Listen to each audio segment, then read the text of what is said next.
Kane is in the building.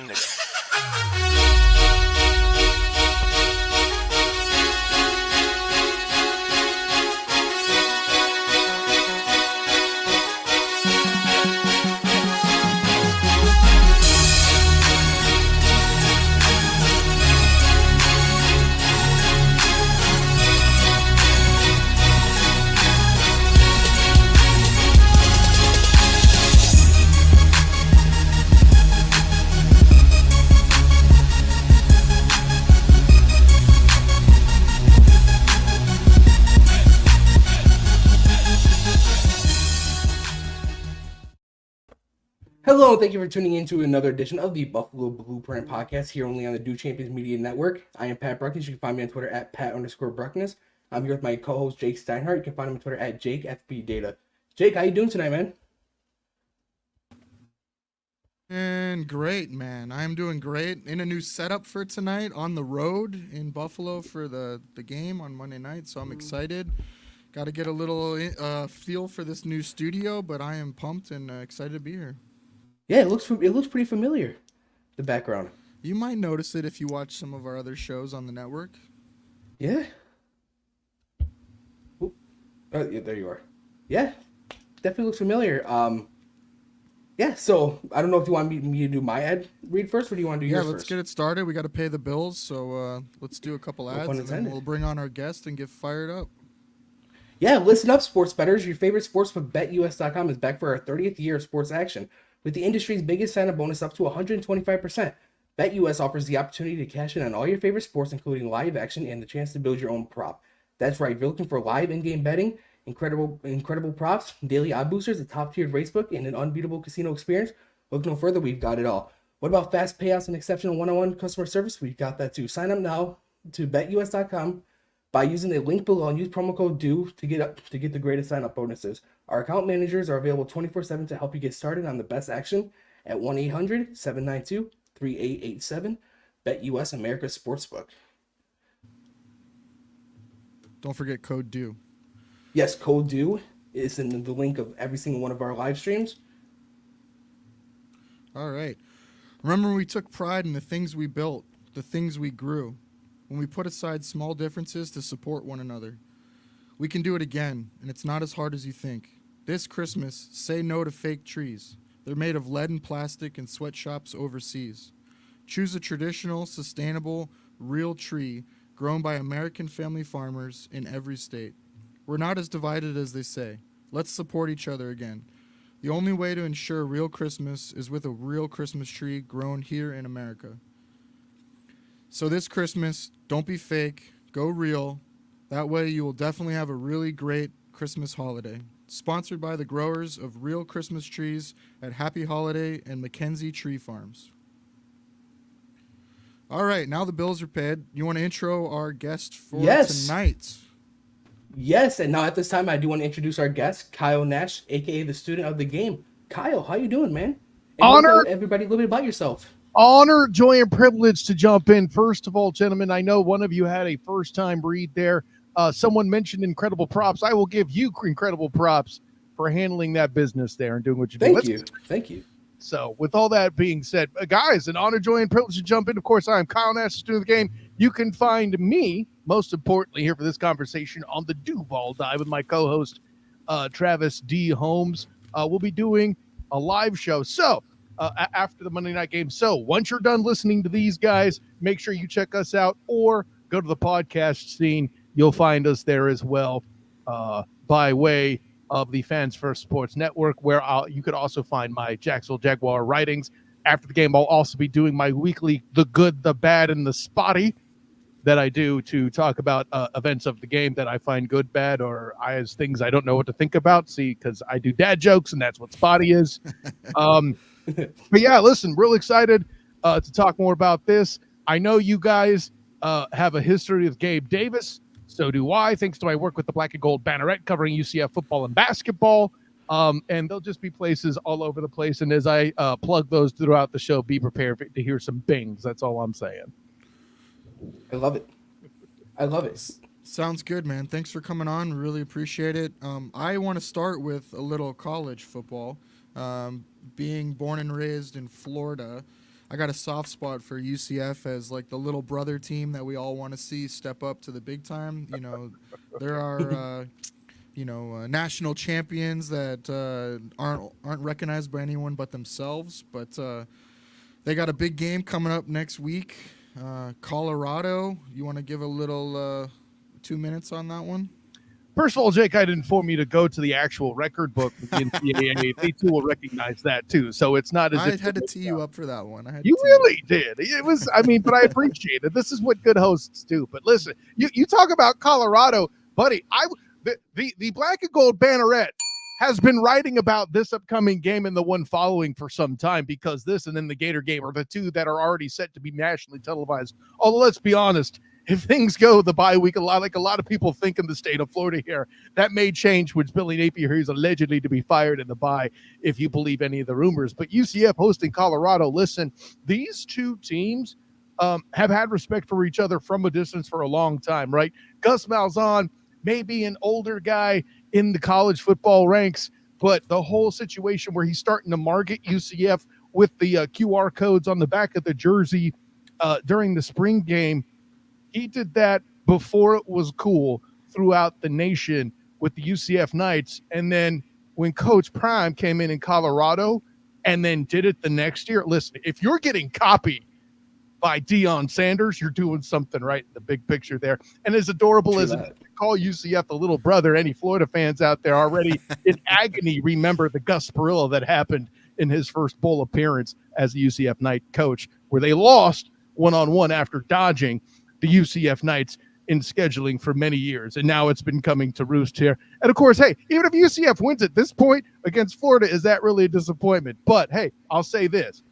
Depending on where the scheduling for the UCF game falls with Deion in town, if it ends up being, for example, big noon kickoff, the last time UCF has had that kind of hype for a home game would have been in 2018 when they were at College Game Day hosting Cincinnati. And let me tell you, I'm not sure they've had a Heisman Trophy candidate come into the bounce house, as Shedeur Sanders and Travis Hunter both allegedly are. I shouldn't say allegedly, actually. Travis Hunter, if he could stay alive long enough, will be a Heisman candidate. I figured it out. I only say stays alive long enough because, good God, averaging over 100 snaps in 3 weeks of football, gentlemen, there's something in the water. But listen, going to be a big game. Not just for a notoriety, but in the forming of the Big 12 and such that is. Yeah, for sure. I'm definitely looking forward to it. How do you feel UCF projects this year? I know that there was some mixed preseason outlook for their season, but being in the Big 12, and how that's forming. How do you feel like they're going to compete? Listen, early in the year, I'd seen sources, talking to my good buddy Drake Toll of Locked On Big 12. He's seen sources that had them at third.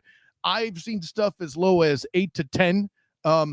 As often is the case, it's a little bit of both, right? I see them with an 8-win schedule going into it, though. I will grant you that what they're doing with R.J. Harvey right now is beyond reproach and fantastic. And even if he goes down, they'll still have an excellent run game with the rest of the running backs in the pen.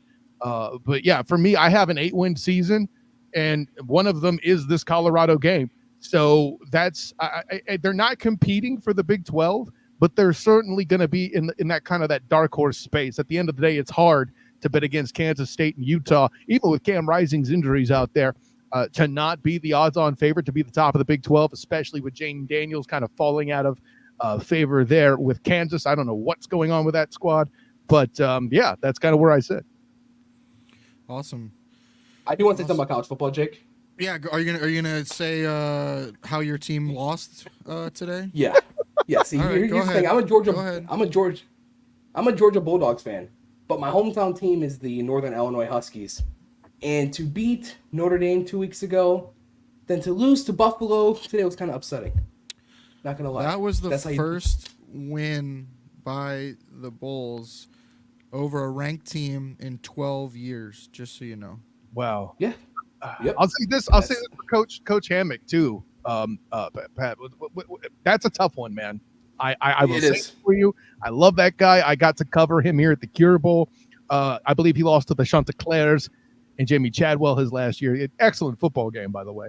But yeah, man, listen, he's the guy I like to see do well. Loved seeing him beat Notre Dame, especially with all the hosts of the Huddle Up podcast that are Notre Dame homers who can't see past the fact that their team is overrated trash. I said what I said. Ooh, I love it. Yeah. Oh, no, I said it to their face too. It's cool. But I love it. yeah, no, watching that win for your Huskies was awesome. I got nothing else for you though, buddy. With that loss to the Bulls, man, I got nothing. Yeah, you can't do that, man. You just got ranked for the first time in I think in the last 15 years. Then you go and lose at home. You can't have that. Yeah, it's brutal. All right, let's transition to a little NFL. Let's talk about the Thursday night football game for us Bills fans. It was a big game, seeing the Jets and the Patriots. It was a little sad to see the Patriots in the state that they're currently in. That O-line, not only was it bad to start the year, but missing multiple starters for that game. Yeah. And then you had the D-line was banged up and thin as well, obviously with Judon being traded, and then they had some injuries there, Barmore being out. So I don't know what to make of it. I didn't see anything too great by the Jets. I just think they're beating up on a beat-down New England team with zero offense. A-Rod looked pretty mobile. I'll give him that. That was good to see, getting out of the pocket and throwing some really nice passes on the move. I just don't know how much credit to give him with that New England front. I don't think they posed too much of a threat to him. What'd you guys see in that one? Yeah, I'm right there with you. Don't know really what to take away from the game besides Aaron Rodgers looking like Aaron Rodgers from 2016. He looked good. But how much of that was because of New England's defense being banged up? That's my question. Well, the other element of physics, gentlemen, y'all squad resides in the AFC East. You tell me a weirder set of physics. I'm even including the AFC North, by the way, who I think is the best division in football. But there's something about the juju with the AFC East. I don't care who you are. You could be the best team. You could be an all-time great team. And then suddenly somebody else on the other side who's supposed to stink pulls it out of their keister, right? Especially with Miami and Tom Brady, okay? Just the weird physics. To survive that game, if you're a Jets fan, you're breathing a sigh of relief even having done that. But I'm with all you guys. The Jets didn't show us anything that made me feel like I can believe in them or to believe that Brett Favre is going to last the season. I love how you said Brett Favre right there. There, right? Yeah, I agree. I mean, next is he going to go to Minnesota? But yeah, I just wonder, what is the real Jets? I don't think that game, like you said, showed us anything. So I want to see them, play against a team with a real front and a real offense that can do anything.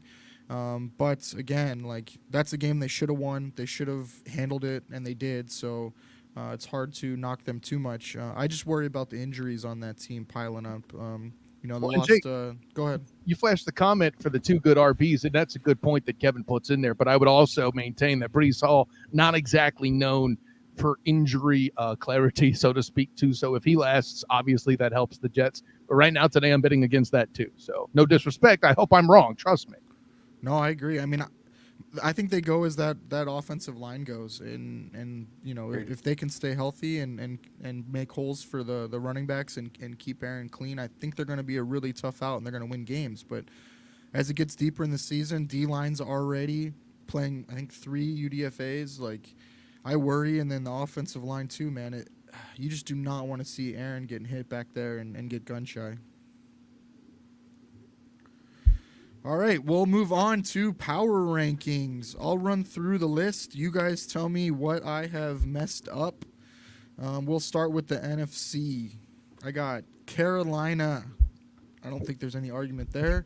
I got the Giants. Really? You have them at 16? Yep. Sure do. Unbelievable.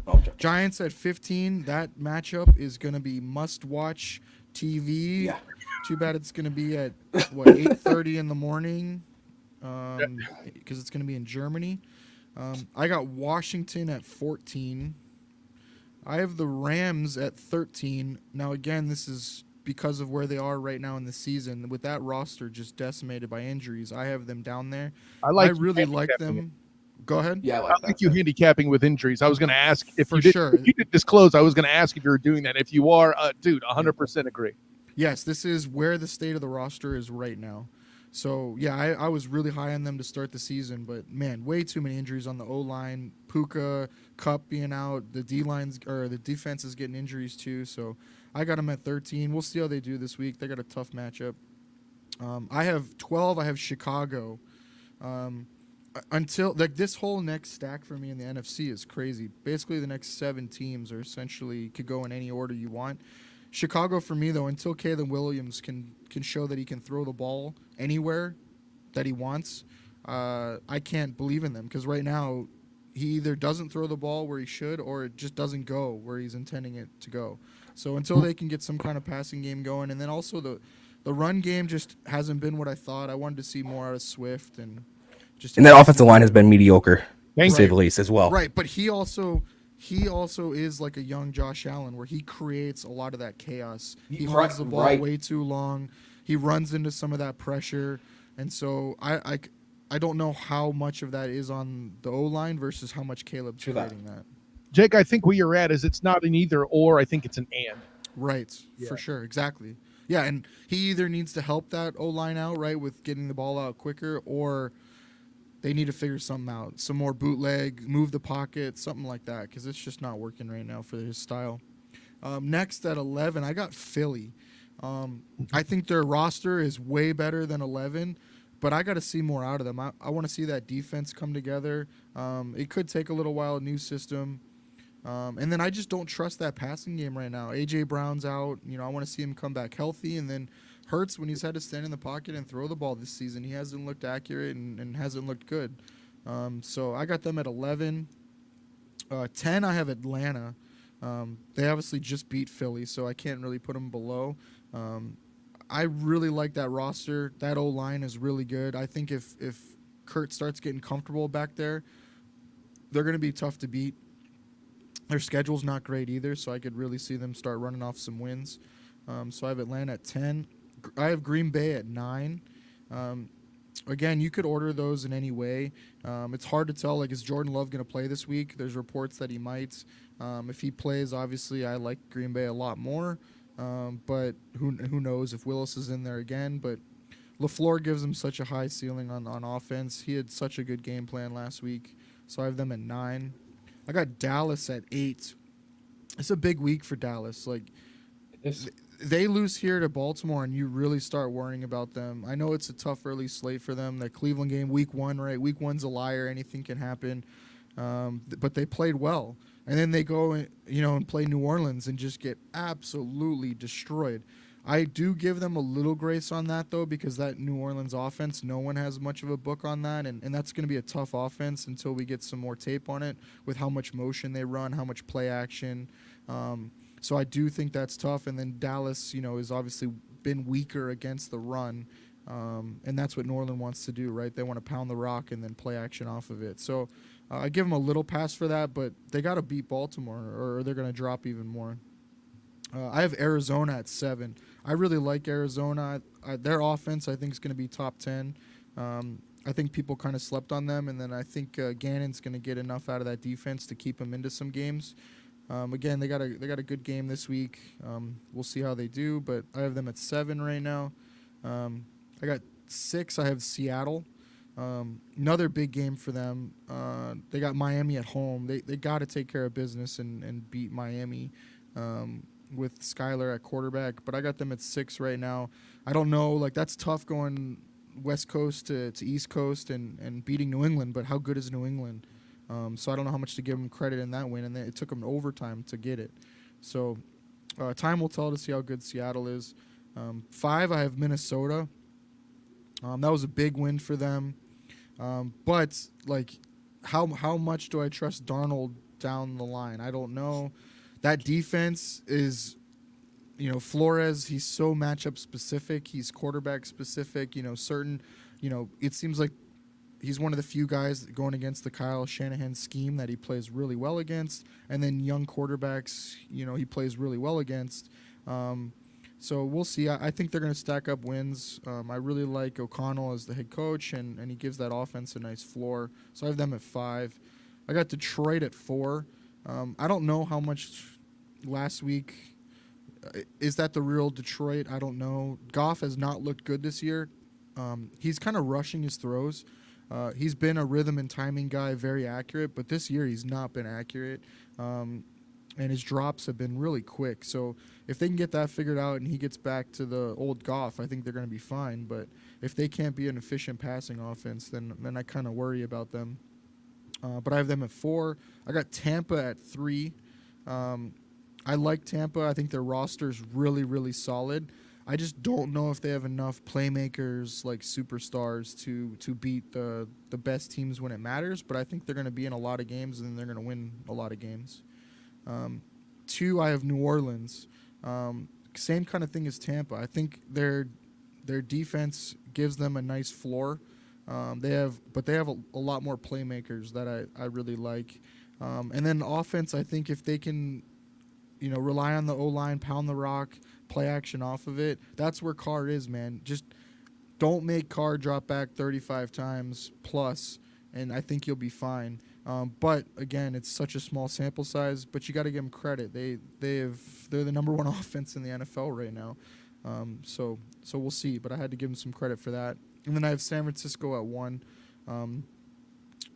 Again, it's tough right now with the injuries they have, but they're just such a solid team. They have so many superstars, and I think that they'll figure it out. They just got to get a couple wins right now until they get everyone back and healthy. I just saw Kittle's going to be out again this week too. It's crazy how many injuries are in that NFC West right now. By the way, an injury you neglected to mention for San Francisco, Jake, it's listed as the psyche. That would be Brandon Ayuk, who has basically been a scratch for the past 2 weeks. This is a week, right? He's got to step up, right? They need a playmaker, right, to step up this week because they could lose this week, and you can't lose to the Rams, right? And that's how my banged issue. up the Rams are. That's my issue having the Niners at 1, and I say this, gentlemen, as a Niner fan. I cover the Jaguars. I'm a 49ers fan. Okay. Considering the injuries, considering what they've all been dealing with there, the only guy that it's like this, it's either this many injuries or Trent Williams missing by himself that alters the state of the 49ers. Yeah, that split between when Trent Williams is on the field versus off is insane. And that's how the Vikings beat them last year, right? Yep, and that's going to be the 2 squads I take issue with. 3, actually. I'm going to make a joke here that your next read should be about an identity protection company because, buddy, you're setting yourself up with a lot of fraud in front of you in some of these teams. For sure, and that's kind of the fun of it, though, is as the season goes on, we're ranking them in the moment, right? It's not we're not projecting them and how they're going to be. We're taking how they performed last week and how we think they're going to do this week, and we're saying where they're at now. So yeah, projecting out, I think San Francisco is going to be the best team, but if they go out and lose to the Rams or have a rough week, then yeah, we'll slide them back down. I didn't give them a ton of I didn't knock them too much for the loss because of the injuries, and then also just because Flores versus Shanahan has not been a good matchup, and they've and he's kind of had his number, right? And so I just kind of I didn't knock him too much for that. So. Well, yeah, the main thing is, Jake, listen, for the panel and the way the guys came out talking about your Bills, the Niners, and the Saints, and me just decimating them, I had to say something because if I didn't, the Huddle Up podcast, they would all be out here being like, "Well, you let him get away with it. What's up with that?" I was cornered.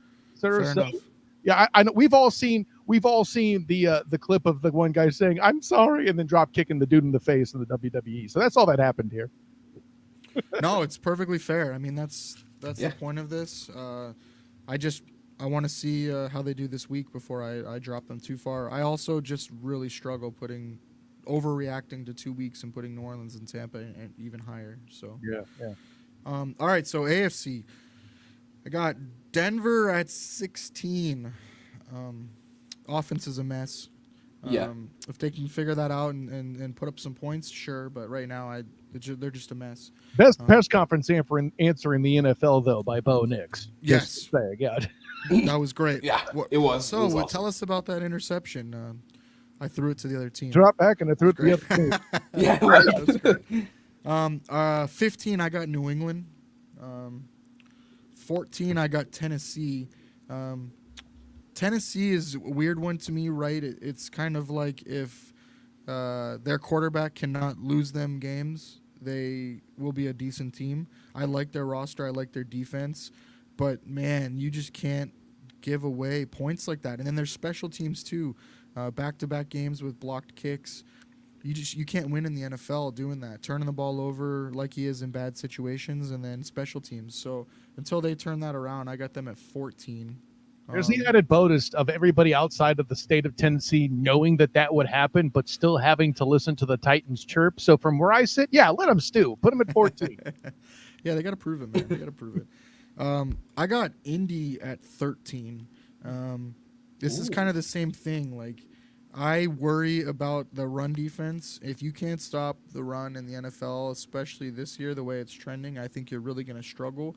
And then we've talked about this the last 3 weeks on the podcast with Anthony Richardson. Having been a Gator fan myself, I've watched a lot of Anthony Richardson, and he's just so boom or bust for me that I don't think it's a sustainable way to play offense in the NFL. And I think he's really going to struggle until something happens with his mechanics and he can become more efficient. I just don't think you can live off the big plays only. And so that's been my struggle with them, and that's kind of how it's played off, right? I mean, he's either had monster plays or he's missed a lot of them, and that offense does kind of nothing. I thought they would run the ball better than they have. But, yeah, I got them at 13 right now until they can kind of prove something. And then I have Jacksonville at 12, and they're kind of similar to Tennessee for me as far as a couple plays go a little different, and they could be 2-0. But right now they're sloppy. They're making mistakes. They're not closing out games like they should. And I feel like there's a little bad juju there. We're obviously going to dive way deeper into Jacksonville with you, Kyle, so I don't know how much you want to use up on that now. But, until they can, get off this losing streak of 7 in a row and start winning games and closing them out, I can't give them too much credit and put them any higher. Are they capable? Sure. Are they talented? For sure. I also think part of the problem for them is they're like Indianapolis and Anthony Richardson as far as they just want big plays, man. Like it's all big plays. It's chunk plays or it's nothing. And then when it comes to goal line red zone, they just can't finish them, and you can't finish drives. And so it's really hard to win in the NFL if you're not scoring touchdowns, and especially in the red zone. So that's why I have Jacksonville at 12. A final thing to further endorse your point, Jake. I'm not going to go to war with you here because I don't have any ammunition. Matter of fact, the only other thing I have is a piece of evidence going with your own philosophy, using your own rules to, lift up your choice here. If injuries are also a part of your assessment, I don't see how you don't account for that for well when it comes to Jacksonville. No, it's a great point. We're definitely going to dive more into that. But, yeah, banged up squad and then losing. It's hard to give them credit for that. There's that little detail. Right. It doesn't matter to the college football playoff. If you're injured and you're winning, right, it's a little different. Yeah. All right, I got 11. I have Miami. I want to see what they are without Tua.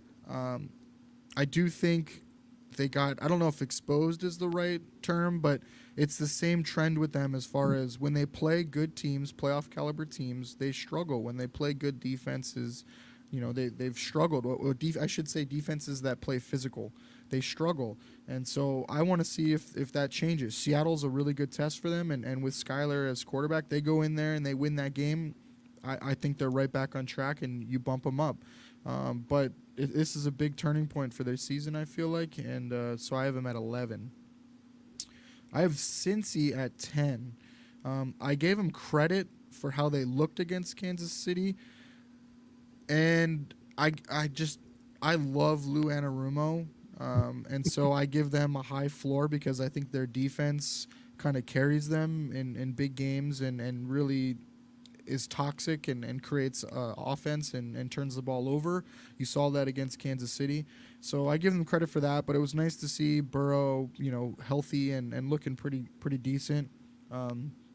So I have them at 10, but again, they got to show something. They got to start winning some games. Their schedule gets a little soft here, so I think they're going to start stacking up some wins. I wouldn't be surprised if they want a little bit of a run. But again, I still worry about Burrow and his wrist. So until they start, stacking good performances, I have them at 10. Jake, appreciate you doing that with the Seahawks. But Pat, if you liked me calling Rodgers Brett Favre, you'll really love me calling Joe Burrow Kevin Durant. Moving on. Oh, nice. I like that. With his 30 nicknames. Yeah, Joe Cool, Joe Shiesty. He has more nicknames this season than wins. Let's not run through it's the crazy. List. I got Baltimore at 9. Again, 0-2. It's hard to give them too much credit, but I think we all know they got the talent. With Lamar there, it gives them a high floor. Harbaugh too. But, man, they got to start winning, and they got a tough slate. They got Dallas, on the road. Then they have Buffalo on Sunday Night Football.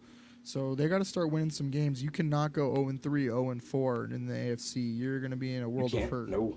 So I have Baltimore at 9. I have Las Vegas at 8. Ooh. They went on the road and beat Baltimore, so I got to give him credit for that. Yes, he even spelt his own team wrong, but yes, Kevin spelt his own team wrong. Way to be on brand Kevin. with a Raiders fan. That is just so on brand. Yeah. We love you, Kevin, but spell check. It's a big thing that we do in our meetings. One to talk. All right.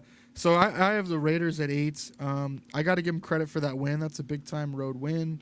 We'll see where they go, but you really got to love that D-line. They kind of dominated that. And they are awesome. So I got to give them credit.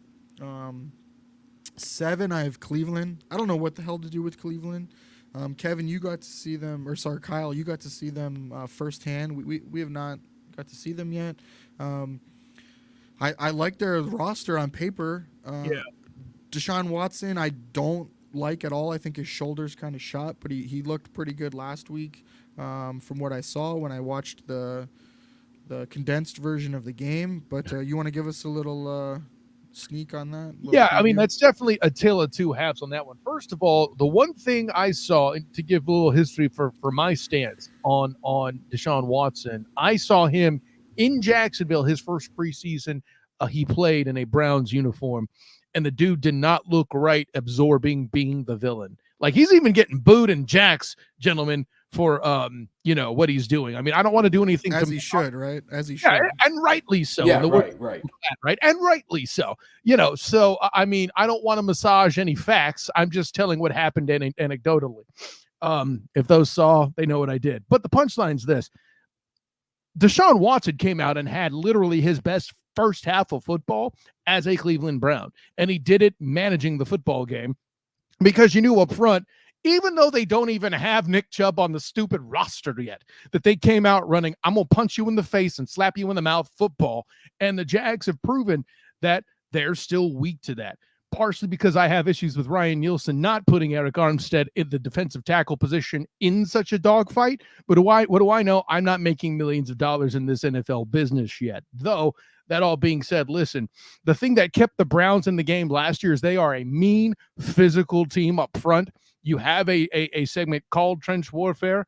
If you play the Browns, you're going to see a lot of it. Trust me. And it's a sight to behold if you love the black and blue of Trench Warfare, because they bring it. There's a reason why the Jags were made as an offensive line, were executed the most embarrassing thing you can as an NFL offensive line, and letting a game get cemented by a safety. Okay. So it's going to be that Deshaun Watson, like you said, as long as he doesn't make mistakes, it's similar to as the Titans are asking of the mayonnaise Messiah, right? Just don't screw it up. That's exactly where Deshaun Watson is. And apparently, can we go back to that nickname? That is the mayonnaise Messiah. I can't take full credit. That's actually my good friend, the General Mike Patton of touring the AFC South, who came up with that. But yeah, Will Levis being known as the mayonnaise Messiah. Listen, I was going with Gene's puns at first, and then he came out with that. I'm like, how do you beat it? It just makes me so excited. I eat just a banana without even taking the peel off. Anyways, I can dad joke all night if you let me, folks. You might want to take the camera off. Yeah, the South's a fun place to be, apparently. This AFC South, man. So All right. yeah, but that's the take on the Browns is because they're good. And this is one of the worst offensive lines they've had in a while, even as a bad team. Props to my dude Joe Thomas, who played in some garbage Cleveland Brown teams and is still a Hall of Fame tackle, right? Yeah. But defensively in the trenches, they are mean. Even with guys hurt, they were manhandling the Jags. Now, granted, we'll get into why in a later part of the show, but yeah, the Browns are tough and they're in every game until you just beat them off of you. If you saw the end of the first Alien movie, it keeps attaching to the spaceship until you finally hit the afterburner, leave them out there in space where no one can hear him scream. Nice. Yeah, that's just a typical AFC North physical defenses, man. They play physical up there in the North. That's a good point. For sure. All right. Well, 6, I have the Jets. I don't know how much credit to give them for the win. Also, the Tennessee win, right? They could have easily lost that game. That turnover by the mayonnaise messiah Nice. was egregious, was brutal. And then also they had the block kick as well. So I don't know how much credit to give the Jets for that one or New England. So we'll see. But right now I got them at 6. Got to give them a little credit. We know their roster is legit. But like we said, injuries are going to be the big thing for them. 5, I have Pittsburgh. I don't know what to do with them. They can't score touchdowns, but their defense is really, really good. But Another one of those. Go ahead. But they don't have to. Right. Exactly. They really don't. And it's the same thing you just said, though, as for Watson with Justin Fields for now is, can he just manage a game? Hand the ball off, play action, make a couple throws, and just don't turn the ball over. Don't put yourself in bad positions, and you'll be all right. Win the field position battle, and let your kicker kick 6 field goals. I think that's their recipe. Tomlin, I got a lot of faith in him, but again, how far does that recipe take you? How far is this Pittsburgh team going to go? I don't know, but right now I got to give him credit for being 2-0. I have him at 5. And not to get too bogged down in the weeds, Jake, but remember, with TJ and Mika, this is a group. I think it was 3 years ago now. I forget how many years back it was, but everybody was saying, oh, my God, this is the worst 11-0 team of all time. But it was a similar recipe, right? For sure. Yeah, they've proven that that'll work, and especially when there's so many teams with flaws and offensive line issues and stuff like that. I mean, I think that fits perfectly with the Steelers' strengths. 4 is a similar team this year that's gone over a radical change in coaching and philosophy, is the Chargers. I don't know how much to give credit for their wins, right? They played Vegas week 1, and then they went and destroyed Carolina, which they should do, right? So I don't know, but I like their offensive lines playing way better, the run game. I mean, if you can, just let Herbert do his thing a couple times a game, I think that's a fantastic recipe. I want to see what that defense looks against some real offenses, so I don't know how much credit to give them, but I give their credit a lot. I give their head coach a lot of credit for getting his squads ready to play, having a good game plan, and bringing it every single week. That's another team you better bring it. Like, the Chargers aren't going to be a pushover as far as, they're going to play tough, they're going to play smart. They're going to be a tough out. 3, I have Buffalo. They got to prove it. This is the kind of game that the Bills the last 3 or 4 years lose. It's a game that they should win. They're playing better football. They match up well, but this is a game that traditionally they would slip up and lose. So until they can prove that they can win games like this, I have them at 3. I have Houston at 2. I like Houston, but I thought they would run the ball better. I think Mixon being hurt hurts them for sure.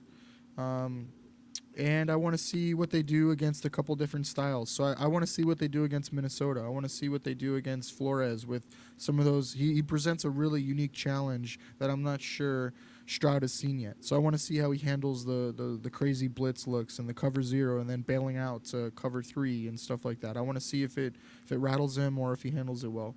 But I have them at 2 right now. And then I have Kansas City at 1. They're not playing their best football, I don't think, like usual, but they're still the back-to-back champs. So until they lose or show us otherwise, I got them at 1. And I like the point you make there, Jake, but like, and this is a statement. Listen, I've already said stuff that's made Pat kind of lose his mind in a good way. I'll say something else controversial here. The reason why they're still number one is they may not be the Pittsburgh Steelers, but folks, the Kansas City Chiefs are still a defensive team first. They just happen to have an all-time great quarterback at the helm on offense. Yeah, and Spags is unbelievable. Spags I love Spags. I mean, we've had, the Bills have had some unbelievable bouts against them over the years, and man, hats off to Spags. I think he gets that defense playing at its best, towards the end of the year. You were on the right side of the UCF on UCF crime that took place in that one game where, Patrick Mahomes went all Patrick Mahomes on you. Yeah. Of course, I'm making a reference to Gabe Davis and Mike Hughes for those that don't pick that up. But listen, fellas, like objectively, you mentioned Spags. For a show that has a segment on trench warfare, if Spags told you where that starts, he's going to go to Chris Jones. And 1000%. we are not talking enough about him. Right. I don't think Chris Jones gets nearly enough credit. Kansas City doesn't win the Super Bowls without him. I mean, you're going to ask the Niner fan? The guy that made Brock Purdy that pass to Jawan and missed that pass to Jawan. Well, he did it to us, too. By an inch. He did it to us in the playoffs, too. He pushed Deion Dawkins, our left tackle, right back into Josh Allen and made Josh Allen throw a little high and miss that throw. And then Bass comes in and misses the field goal. Like, that touchdown was wide open. Josh was throwing it to him, and it's Chris Jones right in Josh's lap. So I agree with you. Yeah. All right, let's do a little Sunday recap or a little matchups. Let's talk about some of the games we're interested in. With our game being on Monday night, we got some matchups here we can talk about since we got nothing to do tomorrow. So let's watch some football. Don't forget code DO BetUS. We'll throw a little player props later too as well, but don't forget to use promo code @DO and get your bonus bets back 125% on your first 3 deposits. All right, so the first game I got Chargers at Pittsburgh. We kind of touched on both teams, but how do you guys see that one playing out? So I'll go to you first, Kyle. So I'm stuttering. Sorry. Put you on the spot. Yeah, no, it's not just that. Like, what I'm trying to do is not homer too much for Jim Harbaugh. But Kyle, you're not a Michigan fan. No, I'm not. I'm in the ironic place where I'm covering a team that's GM'd by Trent Baalke, who's the dude that pushed Jim Harbaugh out of San Francisco, and I'm still bitter about it. Those are the facts of the case. And listen, say what you will about the cupcake schedule that has been the opening part of the season for the Chargers. But listen, to watch this, if you love black and blue, if you love trench warfare, watch this football game. That's all I have to really say about that, if I'm being honest.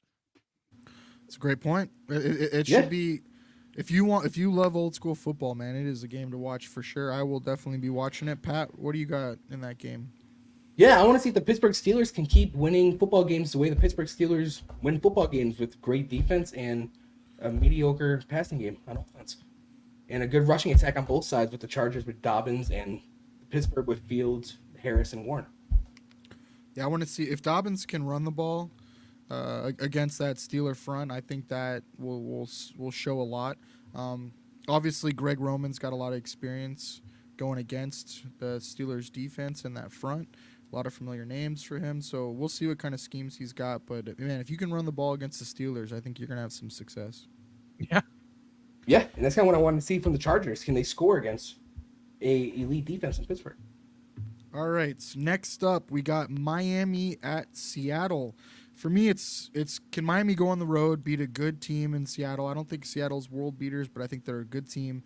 And I want to see Skyler. Like, can Skyler run this offense? I think they got to change it up. I don't think they can run the normal 2 offense. Skyler, I don't think, is a drop-back timing passer that's going to be an anticipatory thrower and throw it into windows. I think they got to change some things up, but they definitely have the weapons and the offensive mind to do it. So let's see if they can do it. What do you guys think? Listen, if Mike McDaniel is supposed to be this genius offensive coordinator, which, listen, I talk trash here, but I'm a Mike McDaniel guy. I'm not going to front. I was never a fan of Mike McDaniels in Las Vegas. The S stands for sucks. But with Mike McDaniel, if he's supposed to be this awesome football offense genius, you would think he would know to get Tyreek Hill or Jalen Waddle in space somewhere and then set up most Mostert and his crew and company and do all that with the running game with Achane and all that in support. I know it. I make it sound that simple, but then when you have the Dolphins offensive line, well, that's another question. So, I mean, it's going to come down to that, really. Guys, and I would ask this question to both of you. Who is a better question mark right now in Seattle? I don't know. So this is an interesting matchup to me because I don't know what the hell to make of the Seahawks. Yeah, I'm kind of right there with Kyle and you, Jake. I kind of want to see how Miami looks without Tua. And I do want to see how Miami responds to what happened on Thursday night and now traveling out to the West Coast in Seattle to take on a Seattle team, which we don't know what to make of them. No, I think that's a good point. That's why this one's so interesting for me. I really want to see both these teams. What are they? And this is a game Seattle's got to win, just like last week. I mean, you can't lose to New England. I know it's a tough road game, but for them to pull that out, I think that was big. And now you're at home, one of the biggest home field advantages in football. You have a banged up Miami team coming in without their quarterback. You got to win this game. And for Miami, you gotta hold ground, survive, try to get a couple wins without, and then see what happens with Tua. Right? You don't want to start going into a losing streak without Tua. Next up, we got Baltimore at Dallas. For me, it is Dallas run defense. Can you just slow them down? Can you stop them a couple times? And then Baltimore pass defense. I think if you let Dallas throw all over you, it's trouble. Dak's shown he can do it. They can score a lot of points. I don't think you want to get in a track meet if you're Baltimore. You want to just pound the rock, get up some early points, and then try to have Dak make some mistakes. So that's the game for me. Can Dallas slow down the run at all, and can Baltimore slow down the pass at all? Yeah, no, solid takes. I'll add this too. Both teams are particularly desperate, which makes me kind of lean towards Baltimore if they end up stoking the beast that is Lamar Demetrius Jackson, to do Lamar Demetrius Jackson things who played at the season opener because he was so angry at Patrick Mahomes II and Travis Michael Kelce for the Chiefs that he went absolutely nuts. By the way, for all the criticism that Lamar's gotten, if Isaiah catches the ball inbounds and not by a toe and they get the 2-point conversion, which I really think they would, isn't it likely we're not critical of him? Anyways, that joke aside, Dallas needs to look out, man. I think Lamar's going to be pissed coming out in this game. That was A+. I got to do a quick shout out. That was premiere. That was awesome. No one's watching this game because nobody cares except Student, who's on our network. Monmouth just scored with a minute left, trying to pull the upset over Florida International. Tell me anyone is watching that game. I think you can find it on ESPN The Ocho, but Monmouth just scored, and we got a little in-house bet saying that Monmouth would win tonight. They were like 14-point dogs, so I had to throw that update out there. I know Kevin and Jesse were probably the only other people on this planet watching that game. It's a bold strategy, Jake. Let's see if it works out for them. It looks like it might so far. So, all right, next game, we got Houston at Minnesota. We'll throw it to you first, Kyle, since it's a AFC South game, and you probably know a lot more about Houston than we do. Well, it's not that I know a lot about Houston. It's just I have no faith in the Vikings. And what I do know about Houston is that if anybody's going to reveal a fraud in the Vikings, it should be them. Especially, listen, it's not just about CJ Stroud and Stephon Diggs and Nico Collins, and I could go on and on. I don't care if they're without Mixon. Listen, these guys have gone on and on in Houston with having a running back that gets numbers just because they've had to run the football. And then Houston got privy to the fact that the AFC South is an arms race to get a good quarterback in the building because Jacksonville got Trevor Lawrence, and then everybody tried to catch up. And then the Titans were left, oh, that guy is allegedly good. Let's get him, So, yeah, I will grant the rest of the AFC South doesn't have a quarterback like CJ Stroud in their actual like mental makeup as far as how much swag he shows in reference to how much he plays. Trevor Lawrence is relatively soft-spoken. If I'm a GM, I prefer a Trevor Lawrence type, but if I'm a GM and I get a CJ Stroud that can kind of, talk but backs it the way he does, I'm just fine there too. And listen, I have no reason to believe in the Minnesota Vikings. I have no problem with Coach O'Connell or any of those guys. I will say that though the Vikings have had a history, much like the Falcons, who I used to call the fraud cons before this year. But listen, I think the fraud this year, I should say, this season is Minnesota. This is the same team that are a few years removed from being 13 wins and then losing to Saquon Barkley and the Giants. And yes, there's a reason I say Saquon's name first. Brian Daboll was not the coach of the year in 2022 either, for the record. But that's where I kind of sit with both Houston and Minnesota in that game. If Minnesota wins that game, I'm gonna sound like Calvin Candy and be all like, first you had my notice, now you have my attention. Yeah, I think you make a great point. If Minnesota wins that game, they're putting the NFL on notice as far as they're a legit team that's going to be competing for the wild card and maybe even that division if no one steps up. But yeah, Houston's got to win that game. I do have anytime touchdown bet I like there. I like Diggs going to Minnesota. They like to target him in the red zone. I think the fact that he's going to be going back to Minnesota, I could see them try to feature him when they get in the red zone. So I like Diggs anytime touchdown. It's plus 175. Kevin, I know you're out there. Bet it. Yeah. And now my thing with Minnesota, I do want to see, how does CJ Stroud and the Houston offense look against Brian Flores? That's a difficult task in itself. And for the Minnesota side, I want to see if Minnesota can beat a contender in Houston. Yeah, it's a great point. I'm definitely intrigued in seeing Flores versus Stroud. I want to see how Stroud handles that blitz and the cover zero looks and all that kind of stuff. It's definitely unique. And we'll see. I'm not sure he's faced a defense like that. Hey, by the way, it's a great point by you, Jake. I see that Jake digs Stephon. Nice. You want to say something? We need Does Stephon Diggs get a standing ovation? We need a whiteboard with a tally of all the. That's what you need behind you. And we could just keep updating it every time. Well, I do give you the pinky, so you have the indicator of when to mark the board. Nice. I'm helping. We need Tommy out there in space. Yeah, Tommy, somebody can we get over under on this? Yeah, can we get some action on this Bet US? Is there a Now, line on over under? That's right. That's Bet US here on the Buffalo Blueprint, where we also have our own prop bet. How many does the student game drop as far as dad jokes? Over and under 5.5. There we go. We didn't know that you were going to be bringing bonus content onto the show for us, so thank you. I didn't either. That's what makes it great. Will Stephon Diggs get a standing ovation tomorrow? I don't know. That's an interesting one. I don't think so. With the little wink? That's a great one. You want out of Minnesota? Yeah, I don't know. That's another one. Bet US should put out some odds on that because that would get some action, I think. I know Malik Willis isn't getting a standing O as the Packers visit Tennessee. I know that. Right. Or does Danielle Hunter get a standing ovation? I really liked his I liked Malik Willis's comments, though. I was really impressed. They asked him, if he had, was this a revenge game for him going to Tennessee and all that. I thought he handled it really well. He said, I still get a paycheck, man. I don't have anything against them. They drafted me. They brought me in the league. They treated me well. It's not a revenge game for me. I don't have anything against them. I thought that was really big of him. Then they turn off the mics and he says, like the Emperor from Star Wars, now you will pay for your treachery. Right. That's a good call out, though, on Danielle Hunter, too, though. I would imagine he would get one way before Diggs would. Yeah, I don't think Stephon Diggs will.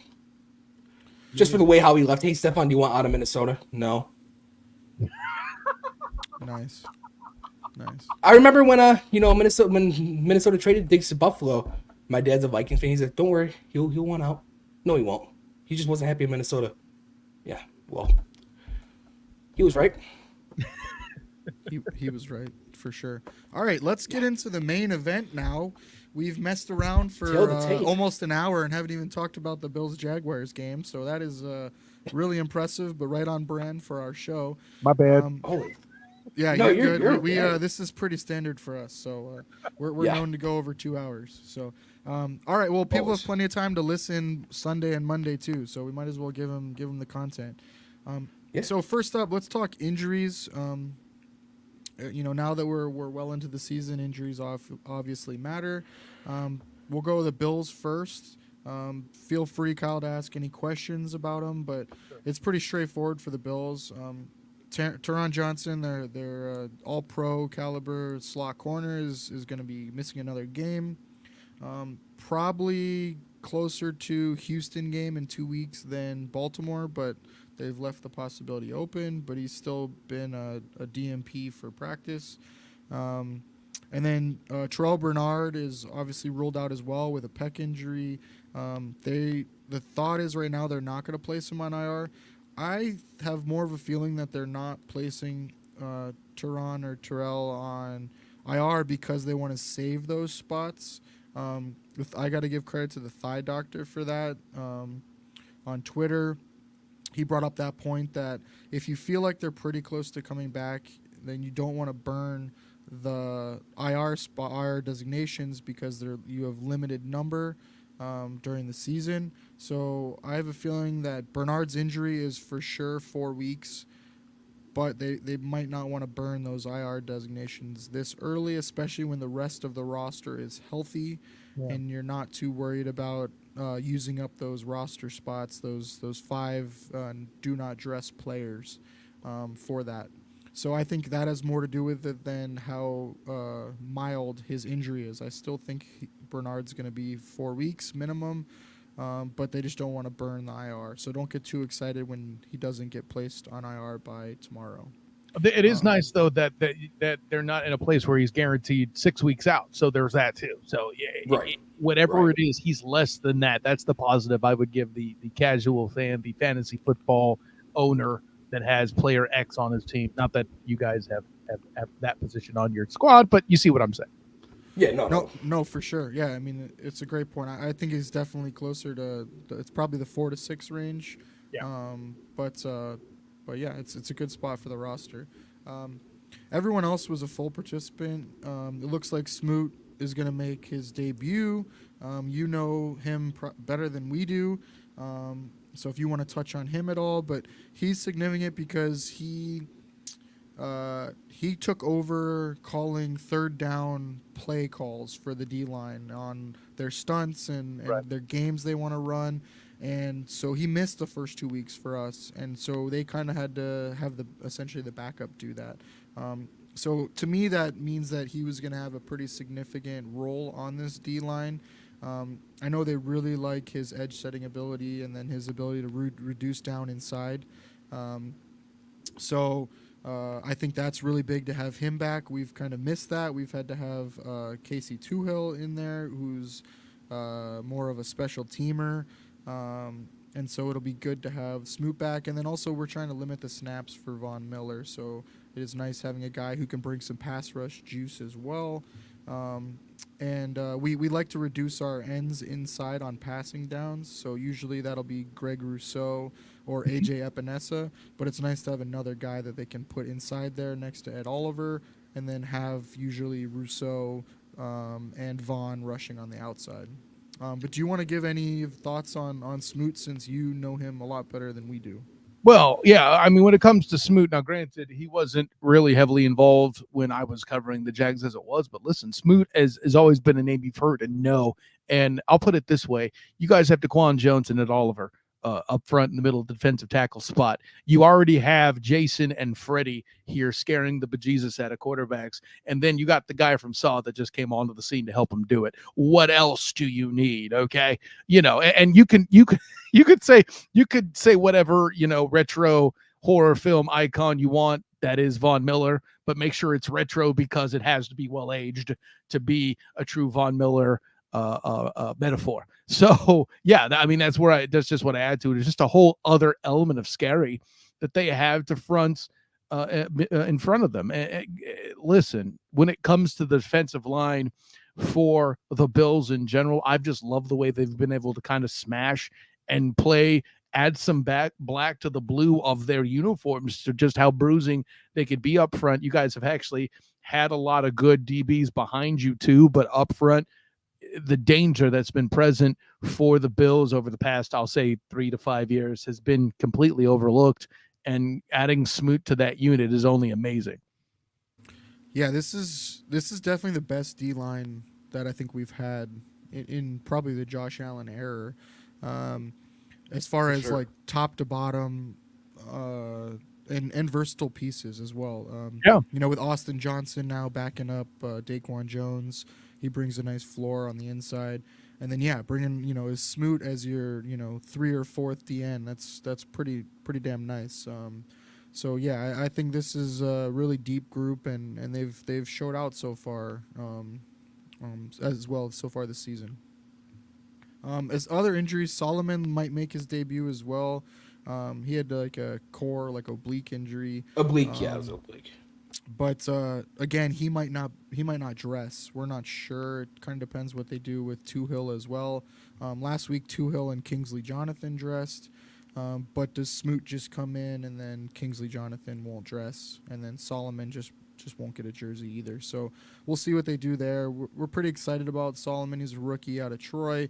Really has some bend and burst that we don't have. Vaughn is the closest thing to that, but as you said, he's getting up there in age. He's shown that he's kind of turned back the clock a couple years so far this season, but it'd be really nice to have another guy that has some burst and bend around the edge.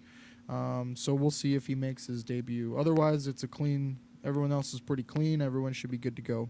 I mean, anything you can do to get Vaughn involved in January, that's the win, right?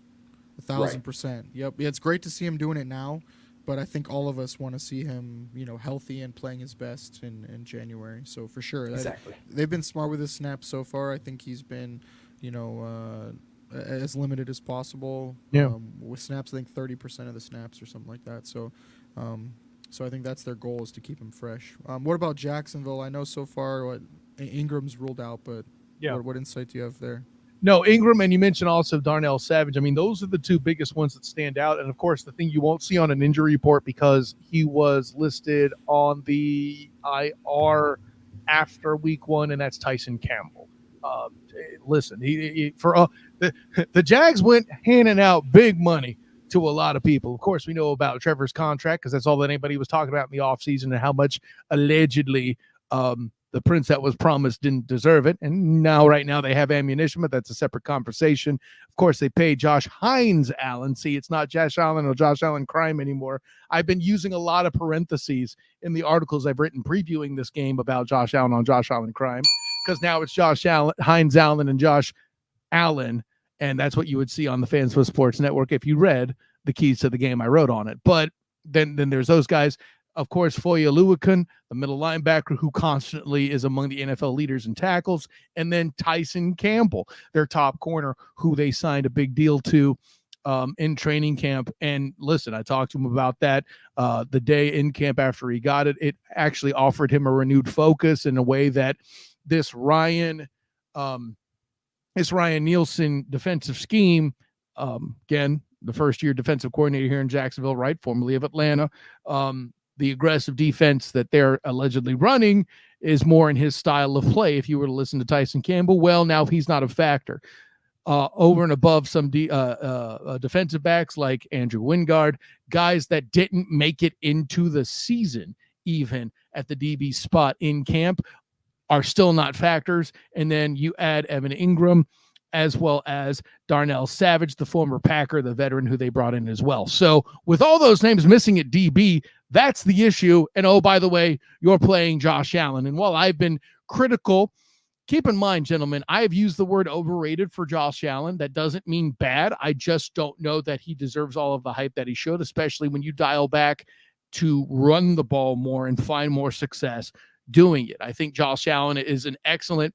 People use this as a slur, and it isn't one. I think he's a game manager with a shotgun arm capability to hit a guy down a field. He just gets a little too drunk on big plays and causes mistakes sometimes. You guys know exactly what I'm talking about, seeing what I've seen. Well, now, when you remove the DBs and it's time for play action passing after letting James cook, suddenly Shakir's open down the field because he's taking on a rookie in Jarian Jones or Prince, or he's battling Ronald Darby. It's a tough situation for the Jags and the defensive back core, and they need even more Josh Hines Allen to do Josh Allen crime than ever before in the previous two matchups. So I mentioned I got a lot of extra breakdown in there, but the defensive backs injuries are really the stuff that isn't showing up on the injury report because it's stuff that happened before the season is still lingering well in to week 3 for the Jacksonville Jaguars. No, that's great information on the previous injuries as well. What about the Bigsby injury and the Savage injury as well? Are those going to limit them at all? You think they're going to play? What do you see on that? Yeah, Bigsby's interesting. From what I've heard earlier in the week from Coach Peterson, it's a matter of like he just got hit in the shoulder really hard, but now they're limiting him in practice. I don't know if that's a preventative measure. I don't have any reason to believe that Tank won't play. But if he doesn't, Dearness Johnson filling in for him isn't necessarily a bad replacement. I know Jags still have bad taste in their mouth. Jags fans, the Duval Devout, as I call them, still have a bad taste in their mouth from that illegal shift that took a dang touchdown off the board for the Jags that could have beaten the Browns.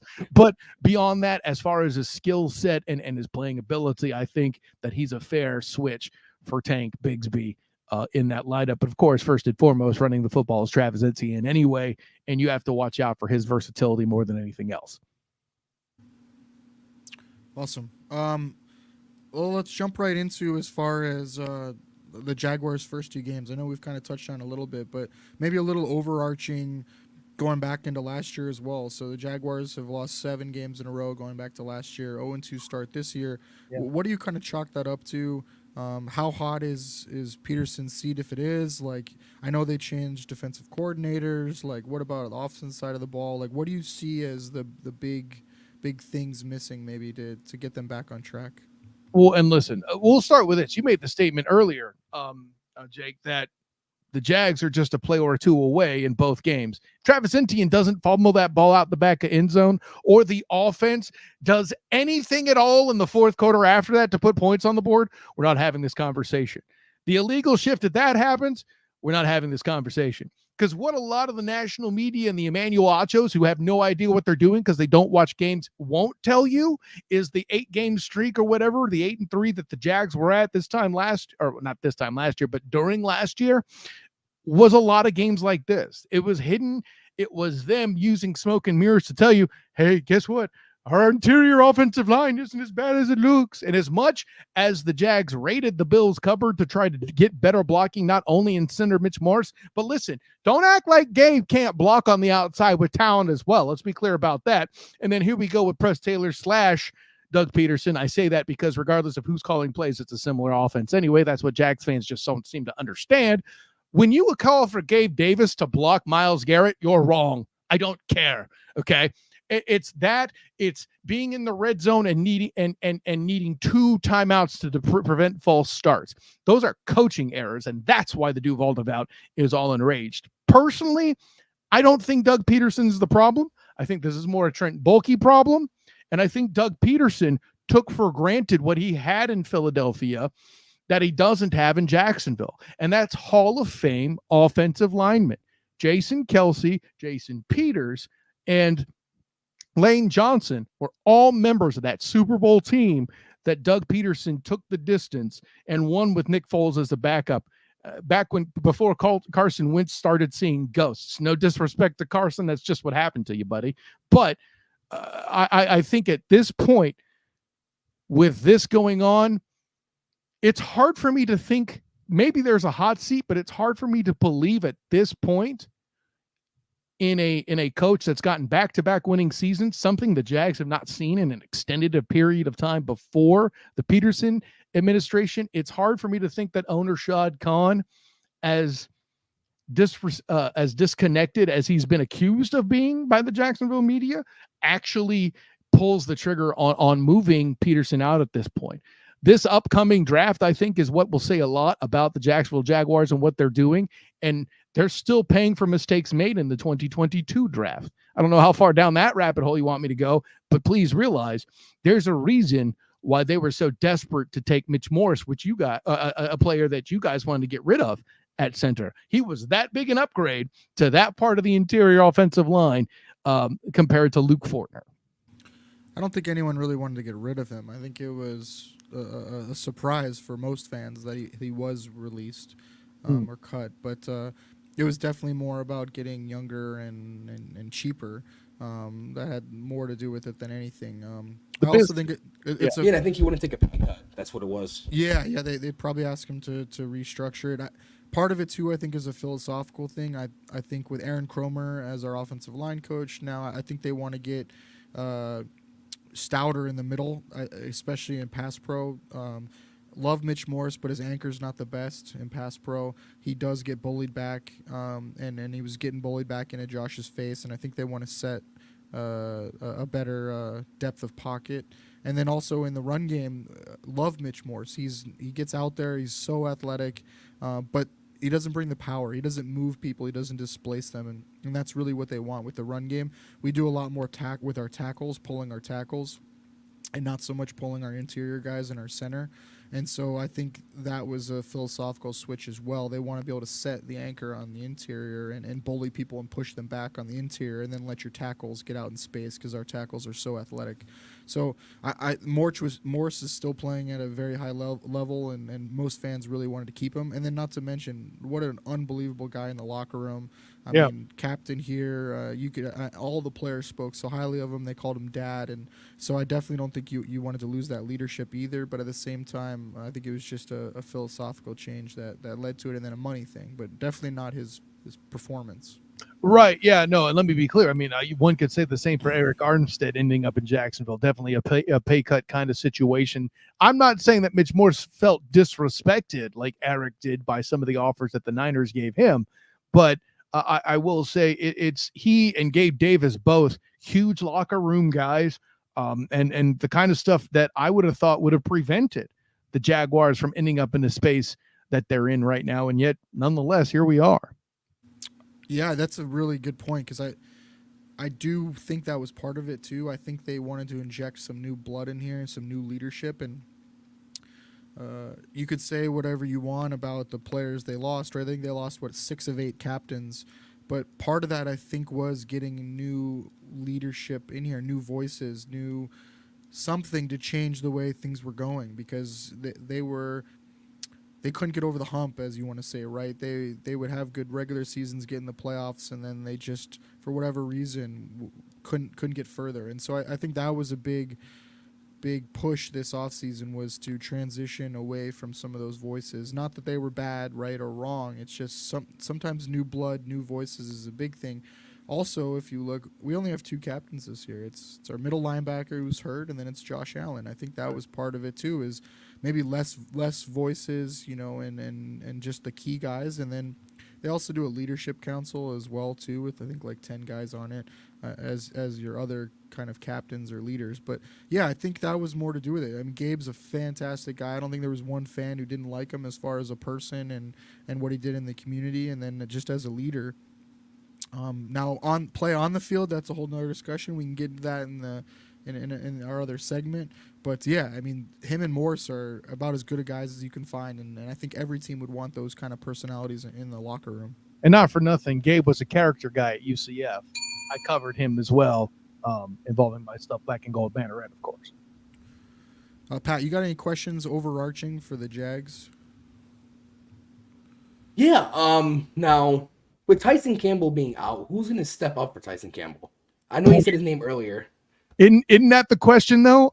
For me personally, I'm kind of Ronald Darby is the senior guy out there. He's going to get a lot of use himself, but I would look for FSU rookie Jarian Jones to be tasked a lot by this group to do that, especially with Darnell Savage also being out. You would expect Savage then to be more secure playing the nickel spot. At this point, it don't look like it's that.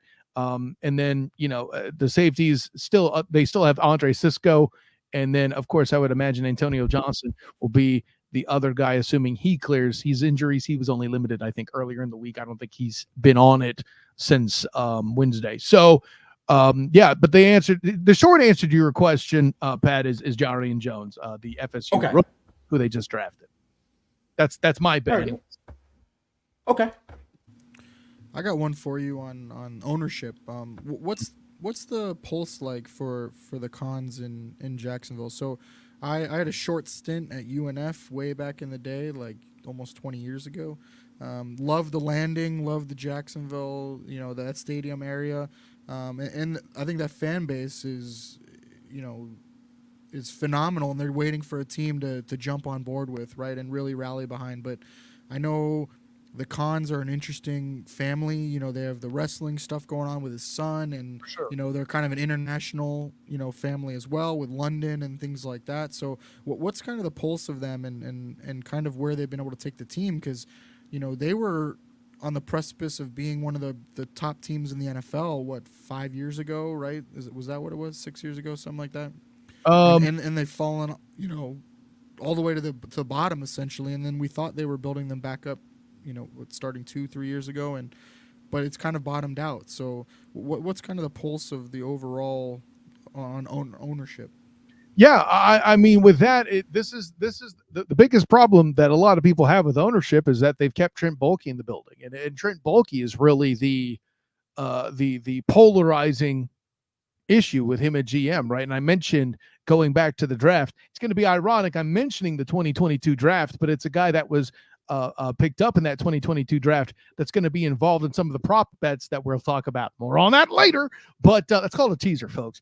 But with all that in mind, when it comes to Shad, right now, there's going to be an element, like fans, of course, want to see the Jags do better, no question. But when the owner is the guy that got the new stadium passed and handled, and that not the ground broken yet, but got all those plans rolling to make all that happen, to rejuvenate part of this the city of Jacksonville there in Duval County. Listen, that's a great thing. And it's not just so much too about what Shad's done locally there in the landing and the surrounding area, so to speak, but people mock the Jags for being so big as they are in London, but it's the business boom that it represents as finding a way to expand Everbank Stadium before actually expanding it. There was a statistic out there about teams with the top attendance based on percentage. Now, you would think you can't go higher than 100%, but because the Jags were able to sell out Wembley and Tottenham Spurs Stadium, they were able to go over 100%, and we're one of the top 4 teams in sales for that very reason, because they were able to kind of fudge the system there by going international. And I, as one of the owners that leans into that, he's got to be comparatively one of the NFL's darlings, right? But locally, for what he's done, and granted, the performance of the team currently may have that on a bit of a downtick, obviously, but what he's done to secure the stadium, to get things rolling, he's kind of well respected out there in Duval proper. Awesome. Thank you. Well, let's dive into the matchups a little bit, get a little more specific. So we'll start off first with our trench warfare. Pat, you want to start with offense or defense? Let's start with Jacksonville's defense and Buffalo's offensive line. All right, so Kyle, for you, we normally pick, instead of going over like each player and each grade and stuff like that, we usually just pick like one or two matchups each that we're interested in seeing, or maybe even just like a philosophical thing that we're interested in seeing. So I'll kick it off, and then just think of something that you're interested in this matchup. For me, it is Armstead in the middle versus if they line up in the middle. I know they put him on the outside, and a lot of people are pissed off about that, fans-wise. But we put him in the middle because that's where he should go, right, as your 3 technique. So if he does go in the middle, I think that is a really big issue for the Bills against Torrance on our right side. I think against power, he can struggle, speed to power, and the transition, and then also stunts. I don't know how much games and stunts the Jags run, but that has really been fooling the inside for the Bills, especially on the right side. I don't know if it's a communication thing between Torrance and McGovern, our center, or what, but it has been coming in on the right side with Torrance. There's been a couple times where he has slid to help seal the middle with McGovern, or the outside with Spencer Brown, and a looping stunner has come right through the middle untouched. I can remember it at least 3 times. So if that's something that Jacksonville does, I think that will be a key to the trench battle. Buddy, like you heard me chuckling earlier. It wasn't because your take was bad. I have this quirk about me that when I hear something cool, I'll chuckle a little bit. Whether it's you making that point, whether it's me at a concert hearing a chord or a run or a song I really like, I'll chuckle a little bit. That's just my natural body reaction. The point you make about Eric Armstead and not keeping him in the stupid middle is 100% accurate. I'm not even a Jaguars fan. I'm just a fan of trench warfare. And when Ryan Nielsen messes with the craft that I love so much, just leaving meat on the table. I mean, let's be honest, right? Both you guys, Pat, Jake, if you see the drumstick there for the turkey at Thanksgiving still on the table, you're pissed because you're full and you wanted to eat it and you can't because somebody moved it. You didn't know it was there. Okay, that's the best analogy I can come up from the hip because I'm blind raging about the fact you would move Eric Armstead out of the middle, especially in this particular football game when you have a Titan back there. Like, no, not a Tennessee Titan. Bad choice of words. A Viking. Damn it. That's okay. A really big guy back there. I couldn't say giant either. Damn it. So when you have call really him the Winter Soldier. That well, that's Josh Allen's nickname. You're going to make me say something else controversial about that's the most overrated Marvel movie. But anyways, we'll go with Winter Soldier. I dig it. Ralph Wilson Stadium gets cold when it's not September. But that whole him back there. And you're going to rotate. I like Roy Robinson Harris and Devon Hamilton. Don't get it twisted. But damn it. Like, why would you use anybody else? And you talked about stunt. Can you imagine stunting him and Trayvon Walker? Absolutely painful for the other side that has to face that. And you would take that away, Ryan Nielsen. Table flip. Right, and that's what's so confusing for me too, because like you want to highlight Josh Hines Allen, right? You want to highlight him. And so if by doing that, you can overload the opposite side, right? So I imagine you put Armstead on the inside with Walker and let them just push that side of the pocket, right? And defense or offensives have to focus to that side, right? And then you leave Allen on the outside one-on-one, hopefully, and I just don't understand that. I didn't see it. And obviously you haven't seen it either. So I don't know. It's just so confusing to me. It kind of reminds me of when Chris Jones really wanted to play D-end and wanted to get paid like a D-end, so they lined him up at D-end, and he just was nowhere to be found. I mean, he was still fine, but he wasn't the game wrecker, take over the game guy he is when he's on the inside for a lot of it. Now, situationally, sure, line him up on the outside, but the majority of his snaps should be interior, and I feel like that's Armstead. Right, and let me give you the one exception to that entire tirade that was passion-fueled, but now you see me calming down and using a little bit of logic. You mentioned Chris Jones as an example, which everybody should because he's an exemplary player. But in week, I'm going to call it 2, I think it was, the Jags home opener where the Chiefs came to town. They lined up Chris Jones at end to do what? Take on then rookie Anton Harrison and see if the kid could hold up. As a game, he did pretty damn well considering. However, Chris Jones did have a few times he made him look silly. Why? Because it was situational. It was a matchup problem. I don't know that either of your tackles are of that caliber to where Eric Armstead would represent that big of a matchup problem. I do like Eric Armstead. I think he's a great player as a 10th-year NFL veteran. I don't think he's Chris Jones. So, again, back to why are you putting him outside? Yeah, no, it's that's a good point. I mean, I do wonder, do they switch Hines Allen, or is he always on the left tackle side or the right tackle side? Like, do they rotate them on sides? Do you know? I won't say it's a non-zero possibility, but I haven't seen it happen a lot. But that being said, you usually put your strongest guy on the side that the quarterback can see, because that's, the guy who's going to be able to create his own closing space better, right? So I could see the logic of doing that, but I'm not against, this is a mistake that the Dallas Cowboys made last year against the Niners and keeping Micah Parsons on Trent Williams, right? Yeah. I know I'm jumping all over the damn place. But that was a fundamental. No, it's a great example though. Yeah. So if they want to try, if they think they can get a better matchup on the other side with Hines Allen, I say go for it. If you're going to rotate people all over the damn place, let's create an advantage doing it. I'm with that. I think if they want to take advantage, I think they would line him up against Spencer Brown with speed. I think speed to power can get him kind of out of place, and then you come inside on him. Yeah. I think Dawkins is shown he's pretty equipped for that. You can get Dawkins with just straight power, so I think Walker against him might be an interesting matchup. I think with Josh Allen, the big thing is too, and this is something I faced personally. It was odd. There was on my own. Granted, I only played semi-pro. I wasn't at a super high level. I got a ring out of it, but it was, it was for a team you never heard of in a league you never heard of. But the punchline is the guy I had the most trouble with was a former possession receiver turned defensive end. But Kyle, you're huge. Why would you let that happen?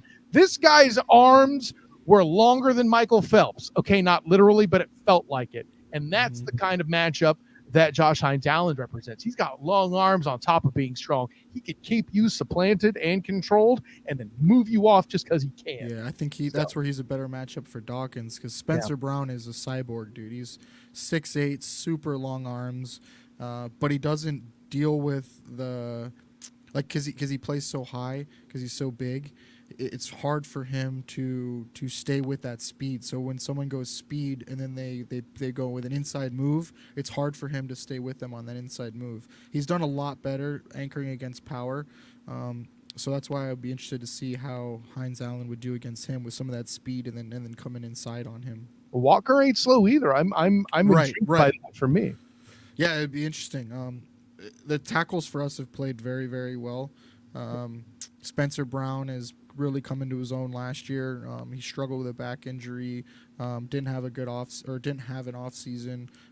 His rookie year, COVID kind of cut a lot of his time short. He didn't have a lot of snaps. He was a quarterback, then a tight end, and then a right tackle. So he's kind of gotten better and better and better. And then having Aaron Cromer, who I think is probably at least top 5, if not top 3 offensive line coaches in the NFL to kind of mentor him.